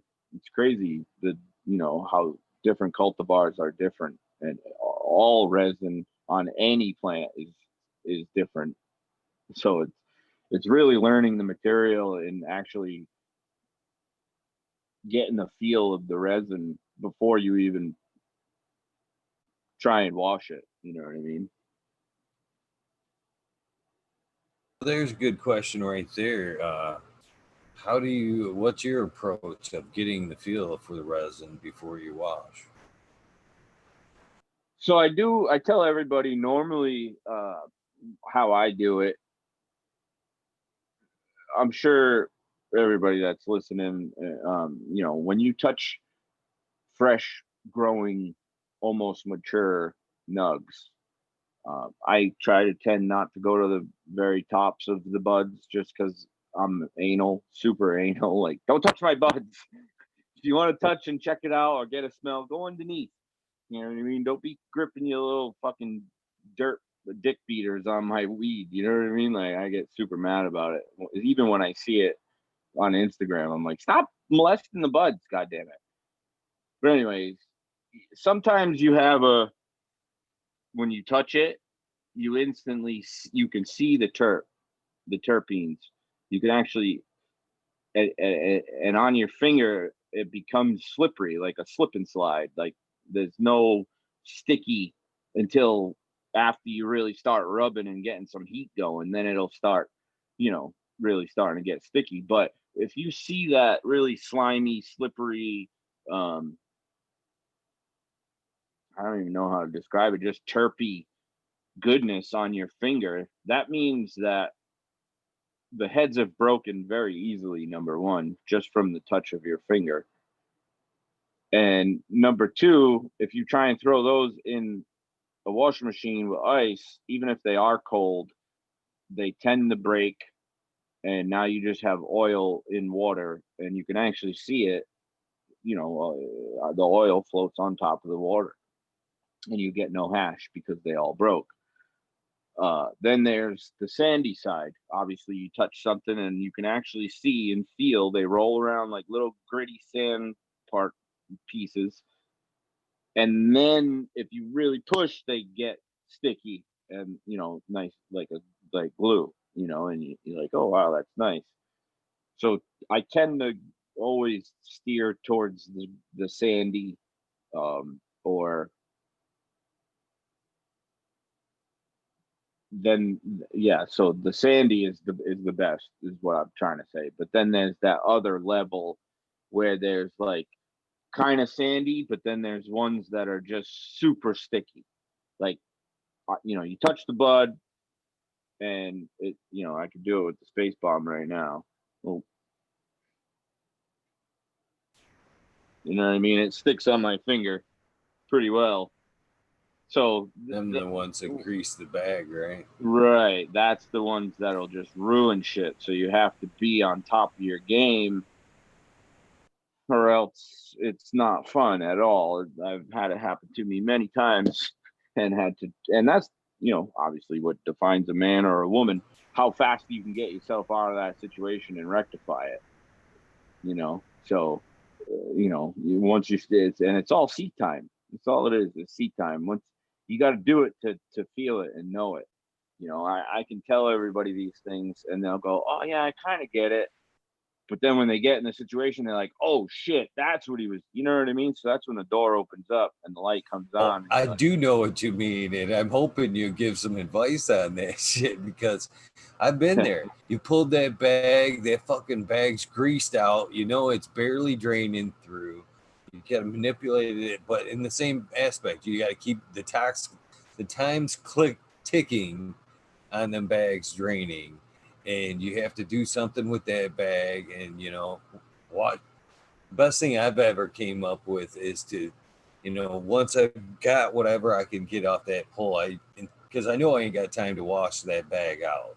So I usually keep like a Tupperware bowl full of alcohol, and I'll stuff that bag in the alcohol, and lit it up real quick and move on to my next bag, and then go back and wash that out when I've got a method. But man, you're right. That shit can really, it'll ruin your day. It's a double-edged sword. That's what you want, in my opinion. That's the one I'm looking for, but it's such a bitch to work. Is there? You gotta need. How can you find that sweet spot? You gotta be in a cold room. Everything has to be super cold. Like wherever I go now, even when I was talking about being in the middle of the subs driveway, 95 degrees, that little 4x4 where I was doing the sieving and everything else, it was probably 50 degrees in there, just because I had, I placed the tent underneath in the shade, and we had a pretty powerful little stand-up unit in a 4x4 tent. I mean, the thing, the sides would suck in on me. I mean, I don't have the pictures, but Sub had pictures of him poking his head through the window when I would open it, and he was taking pictures, and I'm literally, stuck inside of this little 4x4 on a table trying to microplane. You don't want to put yourself in those situations, so you always want to be that's key, is set up. Everything needs to be set up, so if you do run into those situations, you're able to get yourself out of them. But main thing, cold room, 40 or below if you can, because now the water that you're working with isn't going to get cold fast. You also have to worry about the temperature of the water that you're spraying with. If you don't have the means of keeping that spray bottle cold, or your reservoir that you're pulling from cold, that's a big deal, because now you're adding warmer water into something you don't want to put warmer water in. You know what I mean? You want it to stay as cold as possible. So that's when the hash will start congealing and doing all kind of crazy shit and stick to the bag, and now you're losing stuff. And so the main thing is cold. End of story. You have to, if you can't, then you're just going to deal with the issues. Even in cold rooms, I've had times where I'm pulling back, and I got to call for I got to put the bag down back into the bucket and call for Daniel or somebody to come and help me, so I can slap the bottom of the bag to get the sticky ass hash off the bottom. So now you got two people, one guy holding the bag, another guy, tapping the bottom, like you're spanking an ass. You know what I mean? And I've been there. It's going everywhere. I usually do it with a spoon. Yeah, reach the spoon in there and try and fucking move it around. But no, just a big old cooking spoon smack in the bottom of the bag, like you're talking about. Yep. Your hand gets sore, man. Your hand gets sore smacking that bag after a while. Yeah, I know. Especially when you got, because sometimes you fuck up, and even the first wash can all of a sudden, now you're looking at the bags and shit's not draining, and you're like, well, fuck, this is a good thing and a bad thing. Like, so now you got to walk that line of, you know, jiggle the bag, jiggle your bucket around to get it to drain quicker, or, because it could be just dumping hash. And, I've actually had dreams and nightmares at the same time of, just a patty just stuck at the bottom of the bag, this thick, and can't get it out. Had to put it in the freezer. This is a dream. Put it in the freezer and let it freeze up into a big round block of fucking hash, and then peel it off the bag. Yeah, I've had some bad experiences, but you just got to work with it, And again, it's learning the resin. So once it happens once, you're already expecting it again. So you'll know what to kind of, how to prep for it now, and do few different things different. And like I said, it's all seat time with a certain cultivar and certain material. If you're jumping around, and sometimes that's helpful, jumping around from material to material, because you're learning the resins, and you're like, oh, that works better. This one, after I'm done squishing it, it's way easier to turn into sauce and diamonds, or it's not, or, and then you start learning those temperatures and pressures and all that stuff. So the game is big, and it never ends, because you will always work with something new, even if you know that cultivar, because I've seen the difference of where I've given out certain things that other people, they grow it, and then somebody else grows it also, and it's different. Very minuscule, but I mean, you got different environments, different growers, different mediums, different nutrients, organic, different lights. So it all plays a part, but relatively it'll stay in the ballpark. Like, I just had some GMO that I'm used to washing, and when I tried to pull the 160 bag, it was super grease. I was like, oh fuck. And it's never done that to me before. So I asked him, I said, what'd you do? He's like, oh, I got these new lights. Well, there we go. You know what I mean? That's probably what it was. I'm not saying 100% that's what it was, but if I had to take an educated guess, that would be my educated guess. Well, a couple quick questions after this. Well, first of all, I just want to go back to referencing that day, just because you brought it back up, talking about being on the hill that day. I got to give you props, brother. As I'm sure 100% sure you're 100% confident in your skills. But man, it takes it. Well, talk about some fucking pressure, man. Fucking be out of your environment on a fucking hillside in the fucking sun, and at some cool's house, expecting nothing but a fire out of a machine you've never really fucking worked with, is a lot of pressure on its damn self to I I what an li- amazing moment. I live for it. That's what I live for. I live for those moments. You don't get any more out of life when you have that adrenaline feeling, or that, oh shit, this is for real. Like, I'm at fucking Subcool's house right now, getting ready to wash some hash for him, and he's expecting nothing but the best. And I'm not gonna lie, there were a couple of things that I washed, and he'll tell you too, they just weren't for hash. And I normally, I'm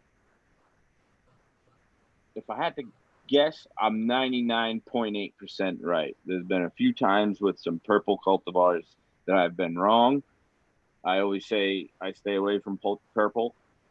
And one of the cultivars he had was kind of purpley, and um, I was like, don't do it. He's like, I want to try it anyway. I want to see. So we tried it, and boom.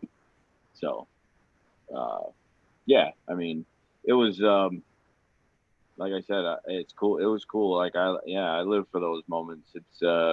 I was just talking to a buddy today. He's got a couple of new phenos he wants to try, and instantly my belly, I got that feeling of like, oh shit, there's something new, because it takes a lot of fucking balls.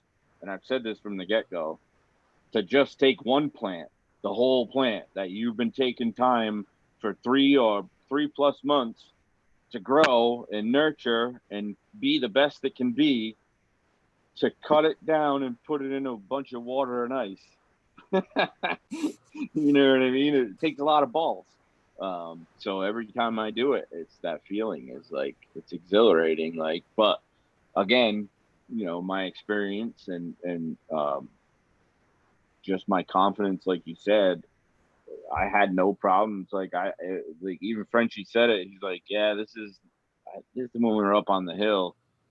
We were doing a documentary, and the guys asked some questions. They were like, "So can you tell he's done this before?" And Frenchie turned around and he's like, "Oh yeah, this is not his first rodeo." So when Frenchie said that, and I heard, I was like, "Oh shit!" Like I know what I'm doing. You know what I mean? Like when you have somebody like him that is giving you props in a sense, like, do your thing, young blood. You know what I mean? So, I mean, and Yeah, again, it'd like I be said, it's all seat time. yeah, it'd be pretty cool to see receive some honors from Frenchie like that. I do have a question here from chat from JD's. Uh, I'll dress it up a little bit, but he's wondering basically, with the common trend with mixing things, to come up with new stuff. What are your thoughts on, mixing strains to create like an in particular like new hash, or do you prefer just the same strain run? What? I come across that a lot. Um, you know, I try to normally say, so let's start here. I say about 3,000, maybe 3,000 plus grams wet, fresh frozen, is about a pound dry. So if we start there, um, if you if you're not doing anything more than that 3,000, you can go to like 2,000. It's really not worth your time unless you're just doing it, for the experience, which is great. But I've just found over time, getting little tiny patties of each little micron, it's definitely cool to learn and get an idea. I did it. Not, that's how I learned. Um, but if you don't have to, I just wouldn't. But I have no issue with, if you have a little of this, a little of that, a little of this, a little of that, and you want to throw them together. Um, you always run the risk of that one little of that not being so good, and it kind of messes up the rest. As far as making the hash dirty, um, more sticky. Just sometimes you can run into issues, but I have no issues with it. I mean, I do it all the time when we have the facility that I work at here in Rhode Island. I just did it the other day. We had a couple of phenos of certain, I forgot what it was. I want to say it was dual OG. And there were a couple different phenos because we had pop seeds to try and find a new pheno. And, what are you going to do with the trim? I'm not going to wash 150 grams of one thing. You know what I mean? So instead of having 150, I just threw in all the phenos, and it was, a little over 1,000 in one wash. You know what I mean? So it makes it kind of worth it at that point. Now, granted, I'm talking about dry trim. 1,000 grams of dry trim is obviously a lot more than the wet when you think of the difference between the wet and the dry. But yeah, I have no issues with it. I mean, do what you feel, do you. You know what I mean? that's what this is all about. Figure out what you like, and if you want to throw them all together to make a crazy tasting, smelling certain type of hash, if it works out, then shit, keep growing the rest of them and do it again. If it doesn't work out, just try one next time and see what that one does. And obviously, if you do all of them separately, you're going to find your culprit, and then you're golden. But yeah, I mean, I've had that question a bunch of times. It's not a big, it's not a big thing. I do it all the time. I'm going to reference my Canadian brother here, Boom Farms, who's a hash maker up there in the Great White North. He's saying basically, and this is leading up to my question, I started with dry sift because I was too scared to wash it. As you referenced in the beginning there, you started with dry sift. So what was it that really sparked your interest in taking on the water? Was it just the new tech, or were you just sick of sifting? Well, now that you say that, yeah, probably just a little mixture of both. Number one, yeah, the new tech where I wanted to was strive. There was a point in my life where I didn't sleep until I figured out, and it didn't take me long, I will say that, how to get that hash that was a awesome color, whether it be white or golden, and then to have it melt like it did in Matt Rise's videos and a couple other guys' videos. I was dead set on that. And then all of a sudden I found it and I was like, oh, that the door opened, the light came on, that was it after that. But as far as being too scared, I hear you. It's now it's not so scary. I do it daily. You know what I mean? I'll walk in somebody's room and they're like, well, what do you think? And I'm like, yep, this one, that one, this one, this one. And they're like, the whole thing? I'm like, yep. They're like, oh, are you serious? And I've almost fought, not like mean, just play fighting with old E. He could testify to that too. Being out there, I sent the space bomb out there to grow outside. And when I was out there we were taking it down, and we're all at the plant. We got our, bucket with our bags, and we're filling, being nice. And I'm showing them how to do it. Bucket all into the bag, run it into the freezer. I come out from the freezer and I see old E up on the ladder taking down a bunch of the tops. And I'm like, hey, what are you doing? He's like, dog, I can't. He's like, I just can't. He's like, we got to save some of these tops. He's like, and he went and brought him into the dry room. I was like, you little bugger. So, there's always that tough part of like, you take all them beautiful tops and just buck them down into nice little pieces and throw it in the washing machine. You either better be ready or you better know that it's going to do what you want it to do. And that's the bottom line. There is no in between. It's, it's going to do it or it's not. But yeah, I hear you, buddy. Okay, once again, back referencing Boom Farms. He wants to know, what are you washing in now? Like a bubble now machine, or you something you built and are hand washing in stainless? What do you like as like a source bowl? Yeah, I'm using. I always use the 20-gallon machine. I used to, you start out with the little one just because it's cheap and you're not sure.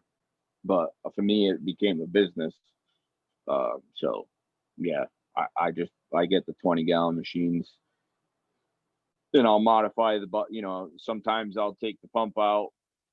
On some of them I don't, because I just don't have time.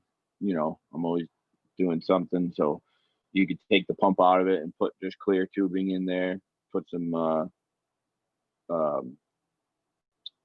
what do you call them? The clamps there, like pipe clamps. Make sure it's nice and tight. Put one or two on there, and now you get a nice clear, smooth pipe coming out, not pipe, tubing.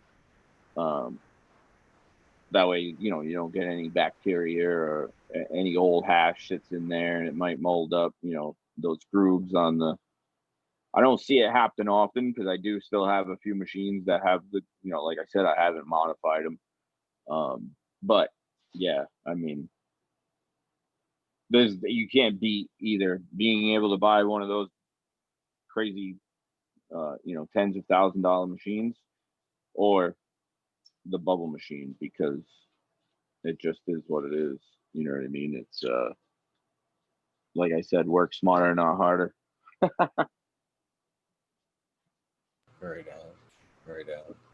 So, do you have a favorite source of material? Do you prefer a fresh? I mean, this is probably a silly question, but do you prefer a fresh froze, regular, you know, cured trim, or like, have you worked with freezer dried bud? You know, dried bud with a freezer, which is usually pretty crumbly. Have you worked with something like that in a wash? I've seen it.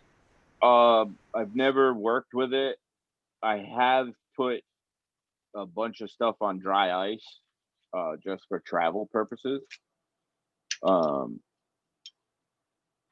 and I find normally when you do that, you don't have to really soak it really well, you know, for that long, just because they're so brittle and cold. Obviously, dry ice is super cold.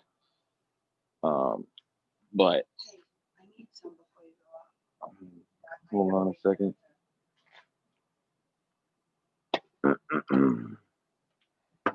That jar is empty already. No, it's just very scarlet. You gotta scrape it. My wife trying to give her some dabs. Hold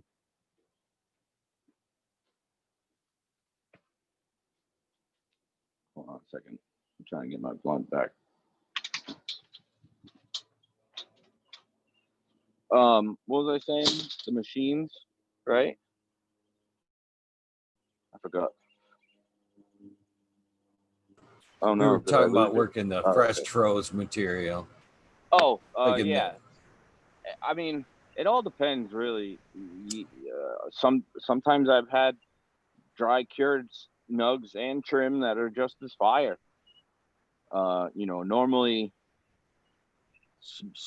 most of those cultivars that you see that I was talking about, that slippery feeling, if you most of the time, if when those cure out, you can get some nice terpy hash.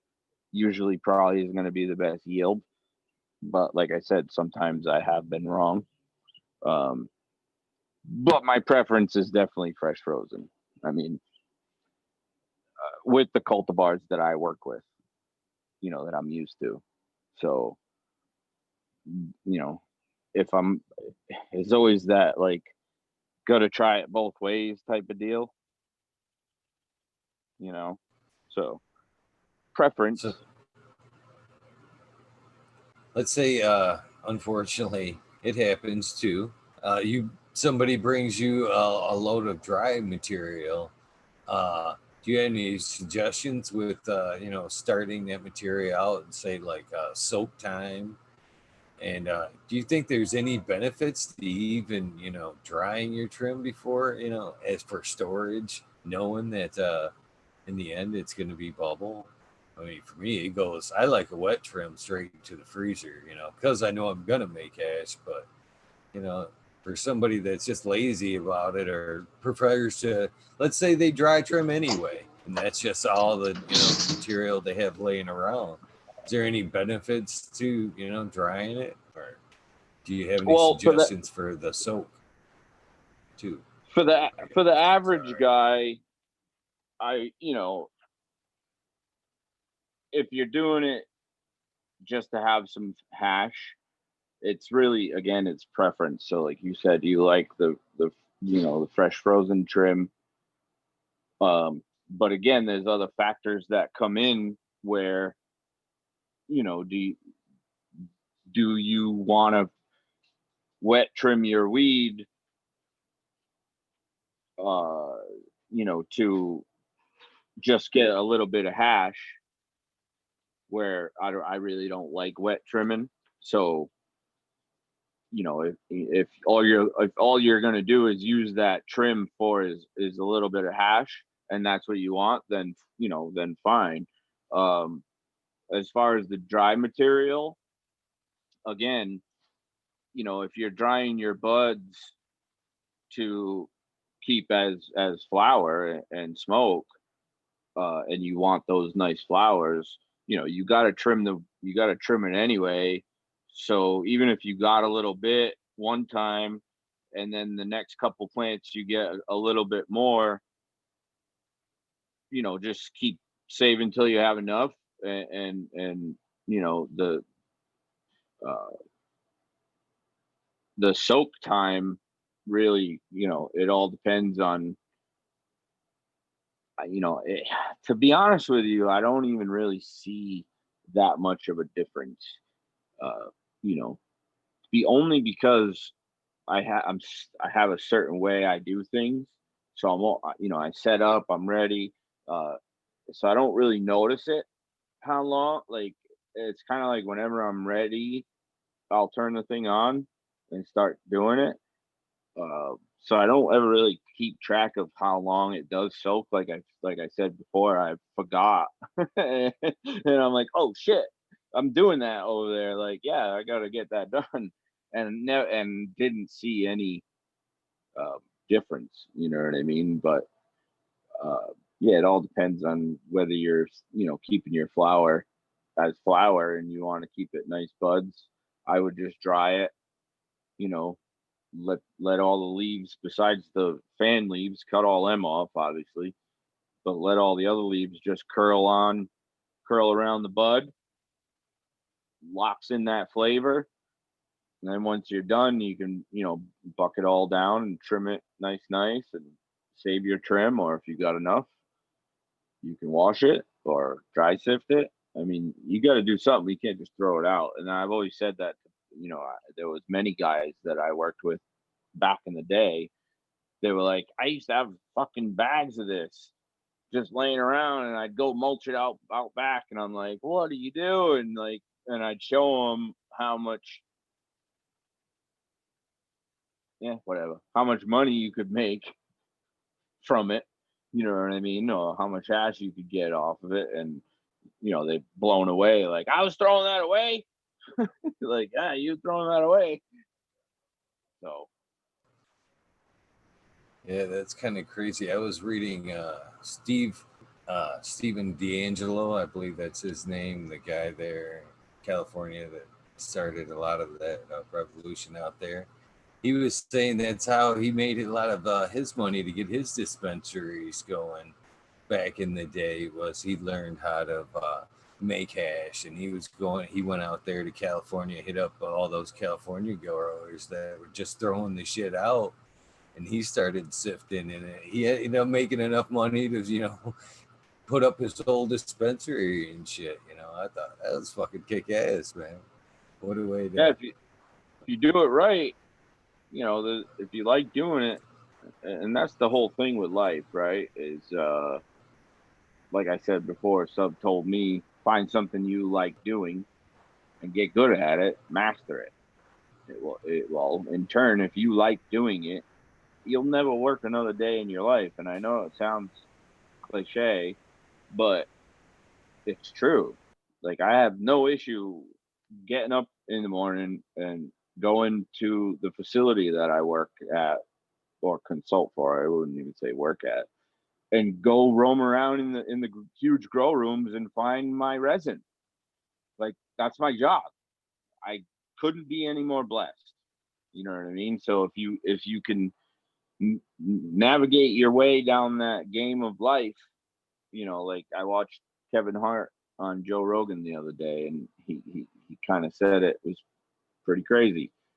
Life is a game.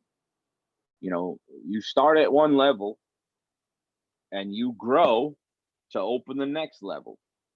And once you get to that level, if you want to keep growing to open that next level, you got to put in the work. So navigate life that way, and you'll never work another day in your life. So that's, I was, I guess, smart enough to go, hey, this, I know deep in my heart, even when I was younger, we were going to come out of prohibition somehow, some way. The medical thing popped in 96. Things obviously have been going pretty good. There's I don't even know how many states now are either recreational or medical, but there's a bunch. So I love doing this. This is what I do, and of course, you kind of throw in a little bit of my past. I got in trouble when I was younger, right when I hit 21.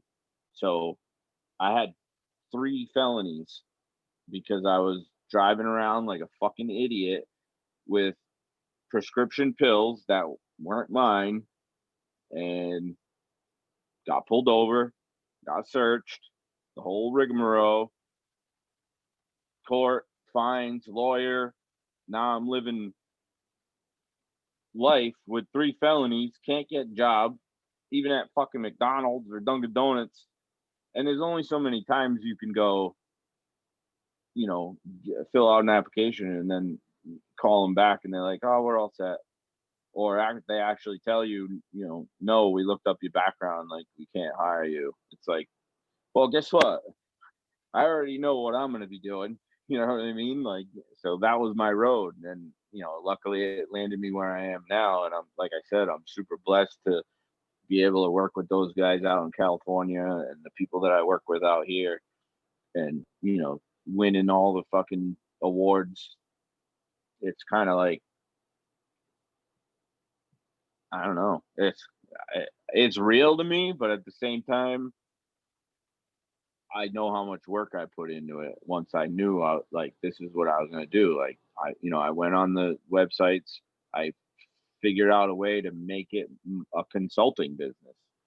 So now that's what I do. I consult resin for all these people that want to have their hash put on shelves. And I mean, it ain't ever going to stop. It's just like alcohol. You know what I mean? There's always going to be that Johnny Walker Blue Label.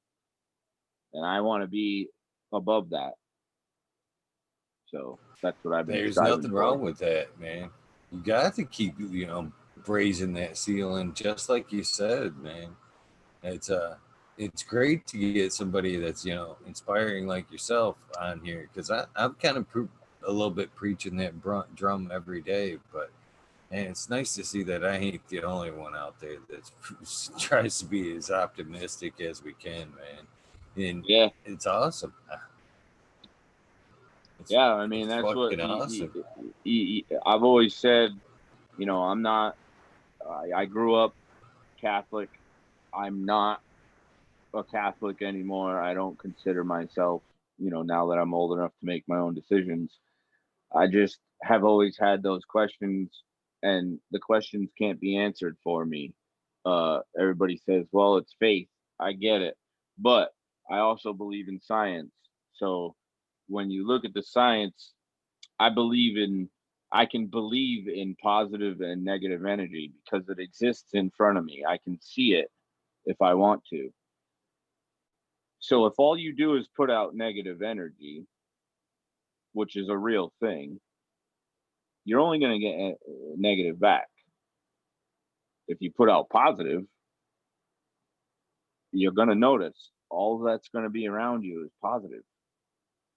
And that's, again, going back to we're all human. I get it. But, everybody's got their bad times, and that, it could always be worse. That's what you just got to strive for it to be better.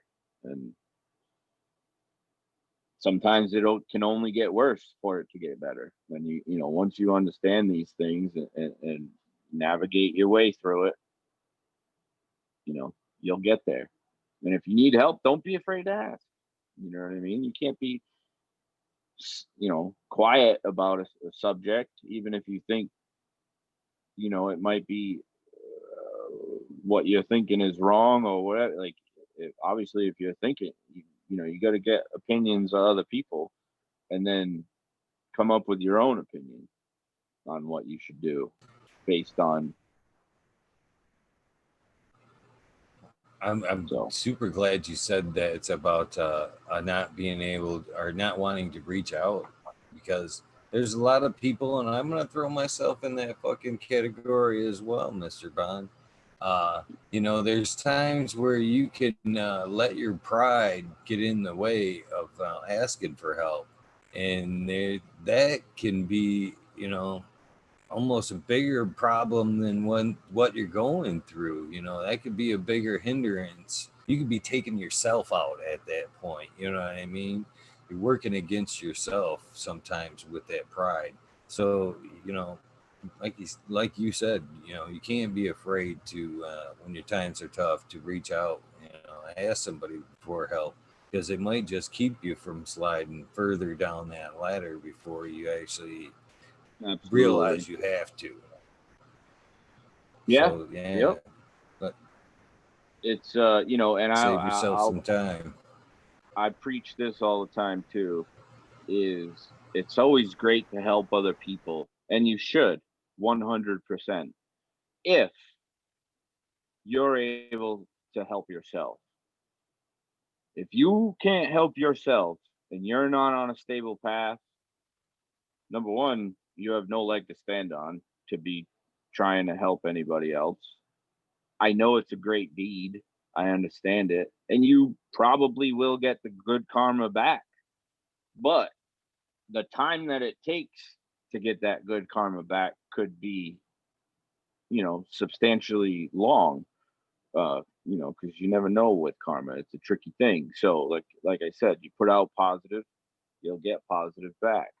Um, you have to just stay on that fine line of uh, you know just staying on that right path and being a good person and being able to help yourself. Like I tell my wife all the time, I have to be able to be good with myself to be able to help you and help them and help feed the dogs.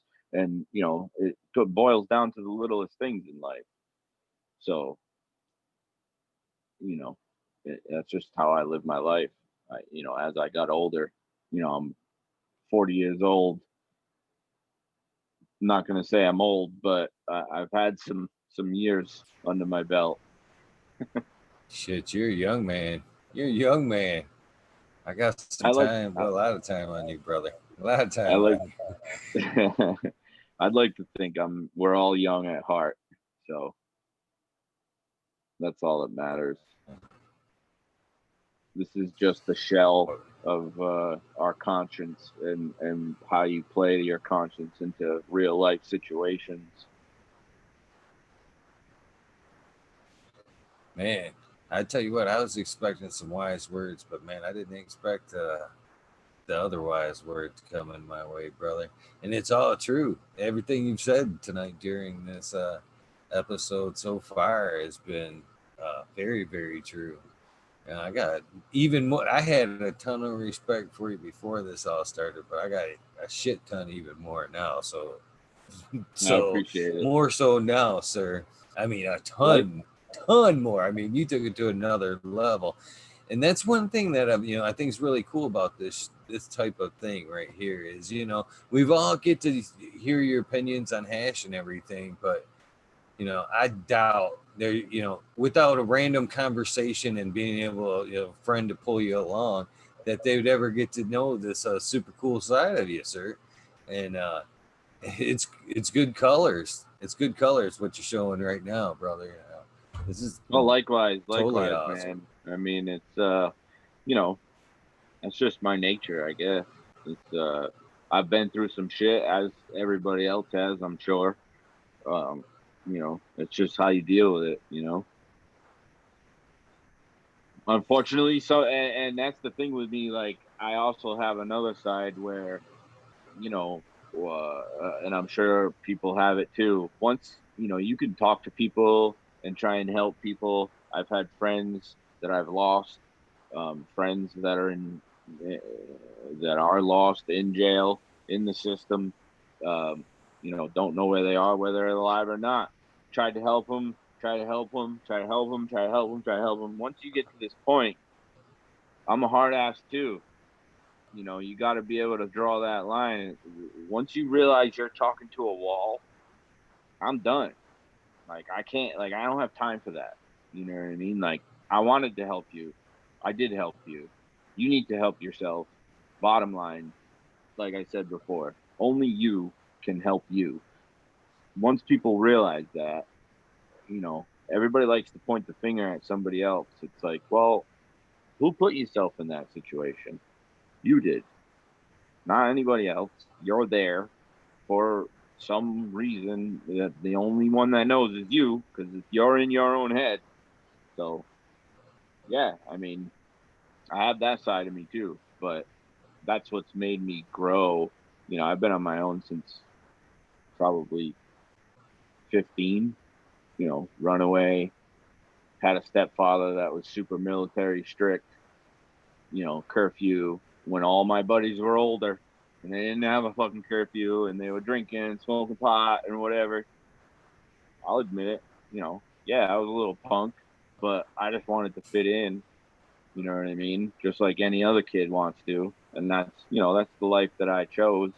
But I'll tell you what, it made me grow up real fucking quick when I started learning that I had to sleep underneath some bleachers or in a fucking porta potty. You know what I mean? You wake up and there's fucking snow on you. You're like, oh, damn, it's cold right now. What do I do? And this is back when there was no cell phones. Well, barely. You know what I mean? It was beepers. So it's like, what do? You actually got to go to your homie's house and knock on the door. Is so and so home? Try and hang out, warm up, get a little drink, whatever. You know what I mean? That's the life I lived, and it was all self-inflicted. So I ain't no angel, but it made me grow up quick. You know what I mean? And once you fucking learn that, we're just a little tiny fucking nothing on this rock that's floating around in space or whatever the fuck is out there, whatever you want to believe. At any moment, it could be gone. Just fucking enjoy it. There's nothing else to do on this life except for enjoy it. You only get one, so they say. So Yeah, I say quite a bit here on the show. If you're not doing what's feeding your soul, you're wasting your fucking time at this point. Life's just getting yeah, shorter and shorter. What the fuck are you waiting for? You know what I mean? And yeah. It's so evident when you do something good, whether it be for yourself or somebody else. That feeling you get, that's an addiction, or should be. So right, right. All right, brother. If you don't mind, with enough of the goodwill aside, let's get a little bit back to the hash. I know they're gonna get mad if I don't ask some more hash questions, yeah, yeah, yeah. but Go ahead. if you got time, I know you've already put a lot of good What time into time is this. it? I don't want to waste. It's Yeah, six I got a thirty little bit. six now. I got a little bit. The Um, wife said dinner's ready, but I'll be all right. She knows what I'm doing, I so. don't want. I don't want to get you in trouble either. So you got to keep the wife happy first and foremost. Oh, yeah, Uh, no shit. Yeah, ask a couple more questions if you got them. It's all good. yeah.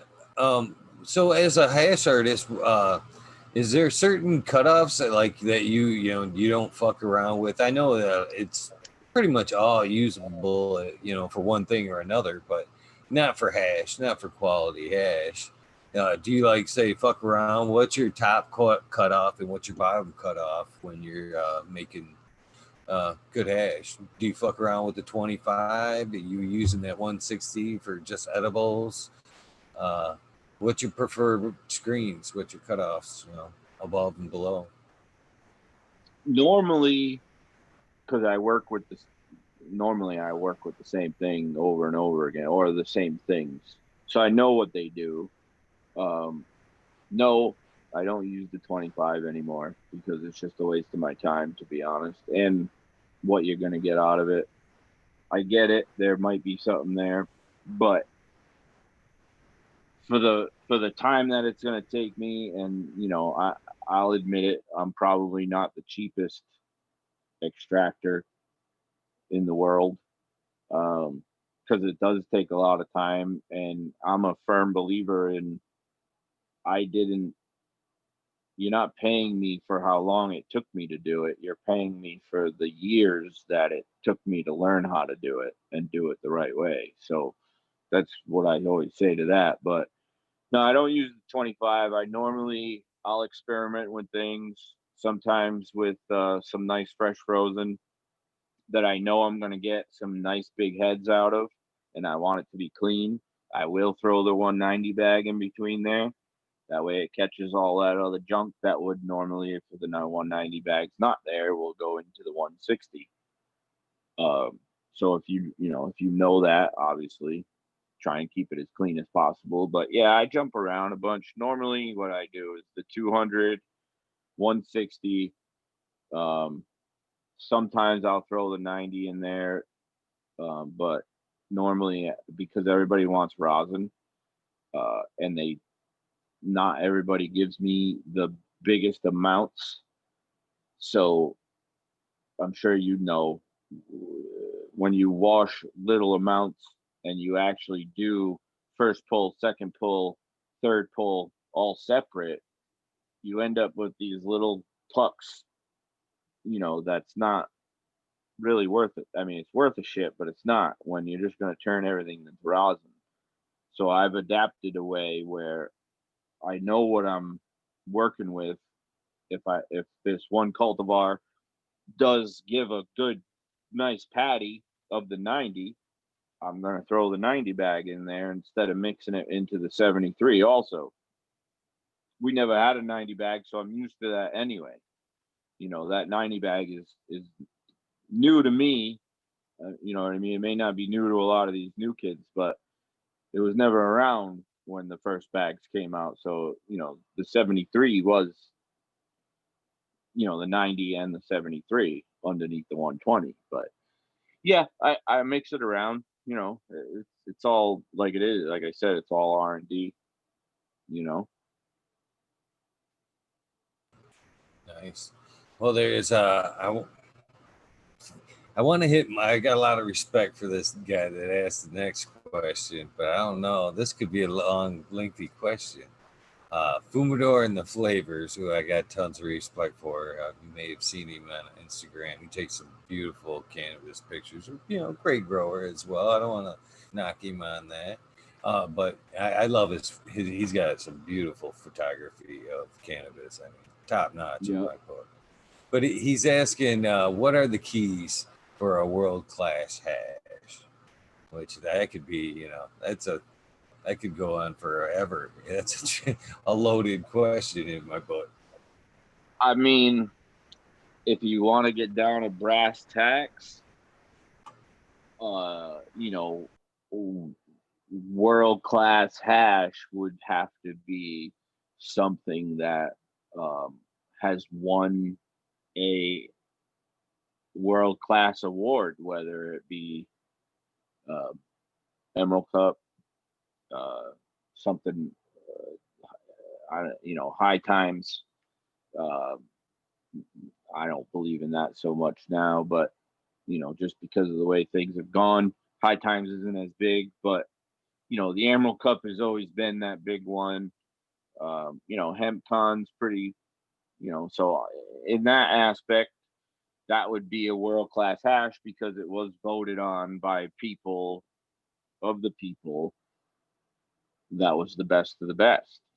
Um, but again, it does go back to your own preference. If you like that gassy, raunchy, OG, just fuel awesomeness, then that might be a world class hash to you. Especially if it's a 6-star, um, melt factor, and it had the flavor, and it was stable. Um, it didn't do all kinds of crazy things on, because hash can do crazy things on you in different temperatures and humidities. The environment, everybody forgets, we're making this hash in a very cold environment most of the time. Once you jar it in that cold environment, that hash has that cold environment in that jar. Whether the jar gets cold, warm or not, if the jar gets warm, then yes, the hash is going to congeal and melt, right? We know that. But it won't white out until you open it up and expose it to that new humidity, the new temperature, possibly different elevation of sea level. So all those factors come into play. When many times I've brought hash from here, and because I'm medical, I can bring it to California. Laugh out loud. But anyway, it completely changed sometimes, and then I noticed the space bomb would never really change. It would just turn into this goop because it was on the plane in that pressure in the cab. So I expected it to do that. But every time you open it up, especially in California now, it's less dry, it's less humidity, way hotter. When you open that jar and shut it, open the jar and shut it. Now, say you go into a room in a hotel and the jar gets cold and you open it and shut it, or you put it in the fridge and then you take it out right away, open it and shut it. You know what I mean? Now you're going to get condensed water on the inside of the jar because, you know what I mean? There's all kinds of factors. But as far as a world-class hash, I mean, those are the things. It's got to be full melt, obviously. You could also make the argument for world-class hash of the other style, like the old school Frenchy Tech, that type of thing. Some of those hashes that I've smoked that are 10 plus year old aged hash is amazing. The high you get is completely different. The way you got to smoke it is completely different. You know what I mean? So there's all those factors, and they are all your own preference. So, Well, I don't want. I know you got to eat dinner, and these guys can wait. Hopefully, you've had a good enough experience that we can get you back and talk some more hash, because this is something that's, at least to myself, and I know that this community here watching is near and dear our hearts. yeah, So, anytime. I mean, most of like I told you, around this time of the day, I'm pretty free. Besides having to let my dogs out and normal stuff, but yeah, even when I am at work and washing stuff, I'm always done by 1-2 o'clock, and I have some free time because I have other shit that I have to do. So just like I'm sure everybody else got shit to do. So, but yeah, anytime just hit me up and we'll bang out an hour or two. Yeah, I don't mind. I'm down. That would be amazing. I love it. For your information, I'm willing to meet your time. I'll come to 420 and do another episode anytime that you're willing. So here in a month.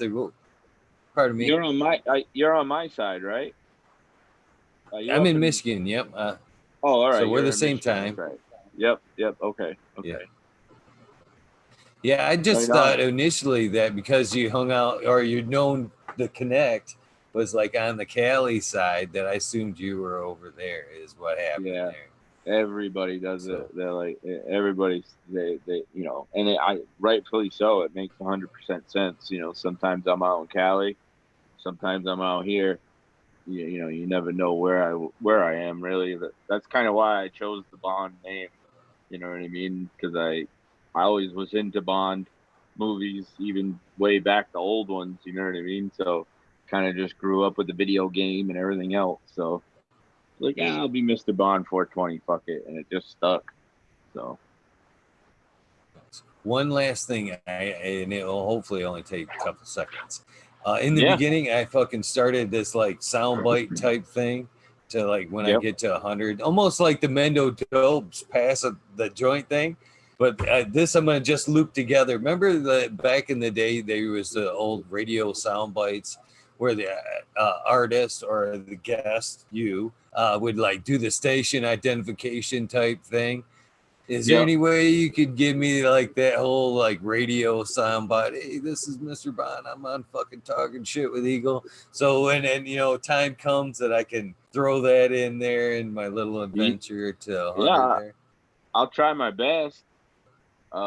Just let me know when you're Yeah. ready. I'm gonna hit record just for this part. Well, this whole thing will be available, and I'll download it from YouTube. But just for sakes of piecing this together, I'm gonna record this real quick. So okay, it's recording. Anytime you're ready, I'll take that soundbite, brother. What's up, guys? This is Mrbond42. I'm out here talking fucking shit with Eagle. Come join us anytime. Enjoy. Badass, brother. I can't thank you enough.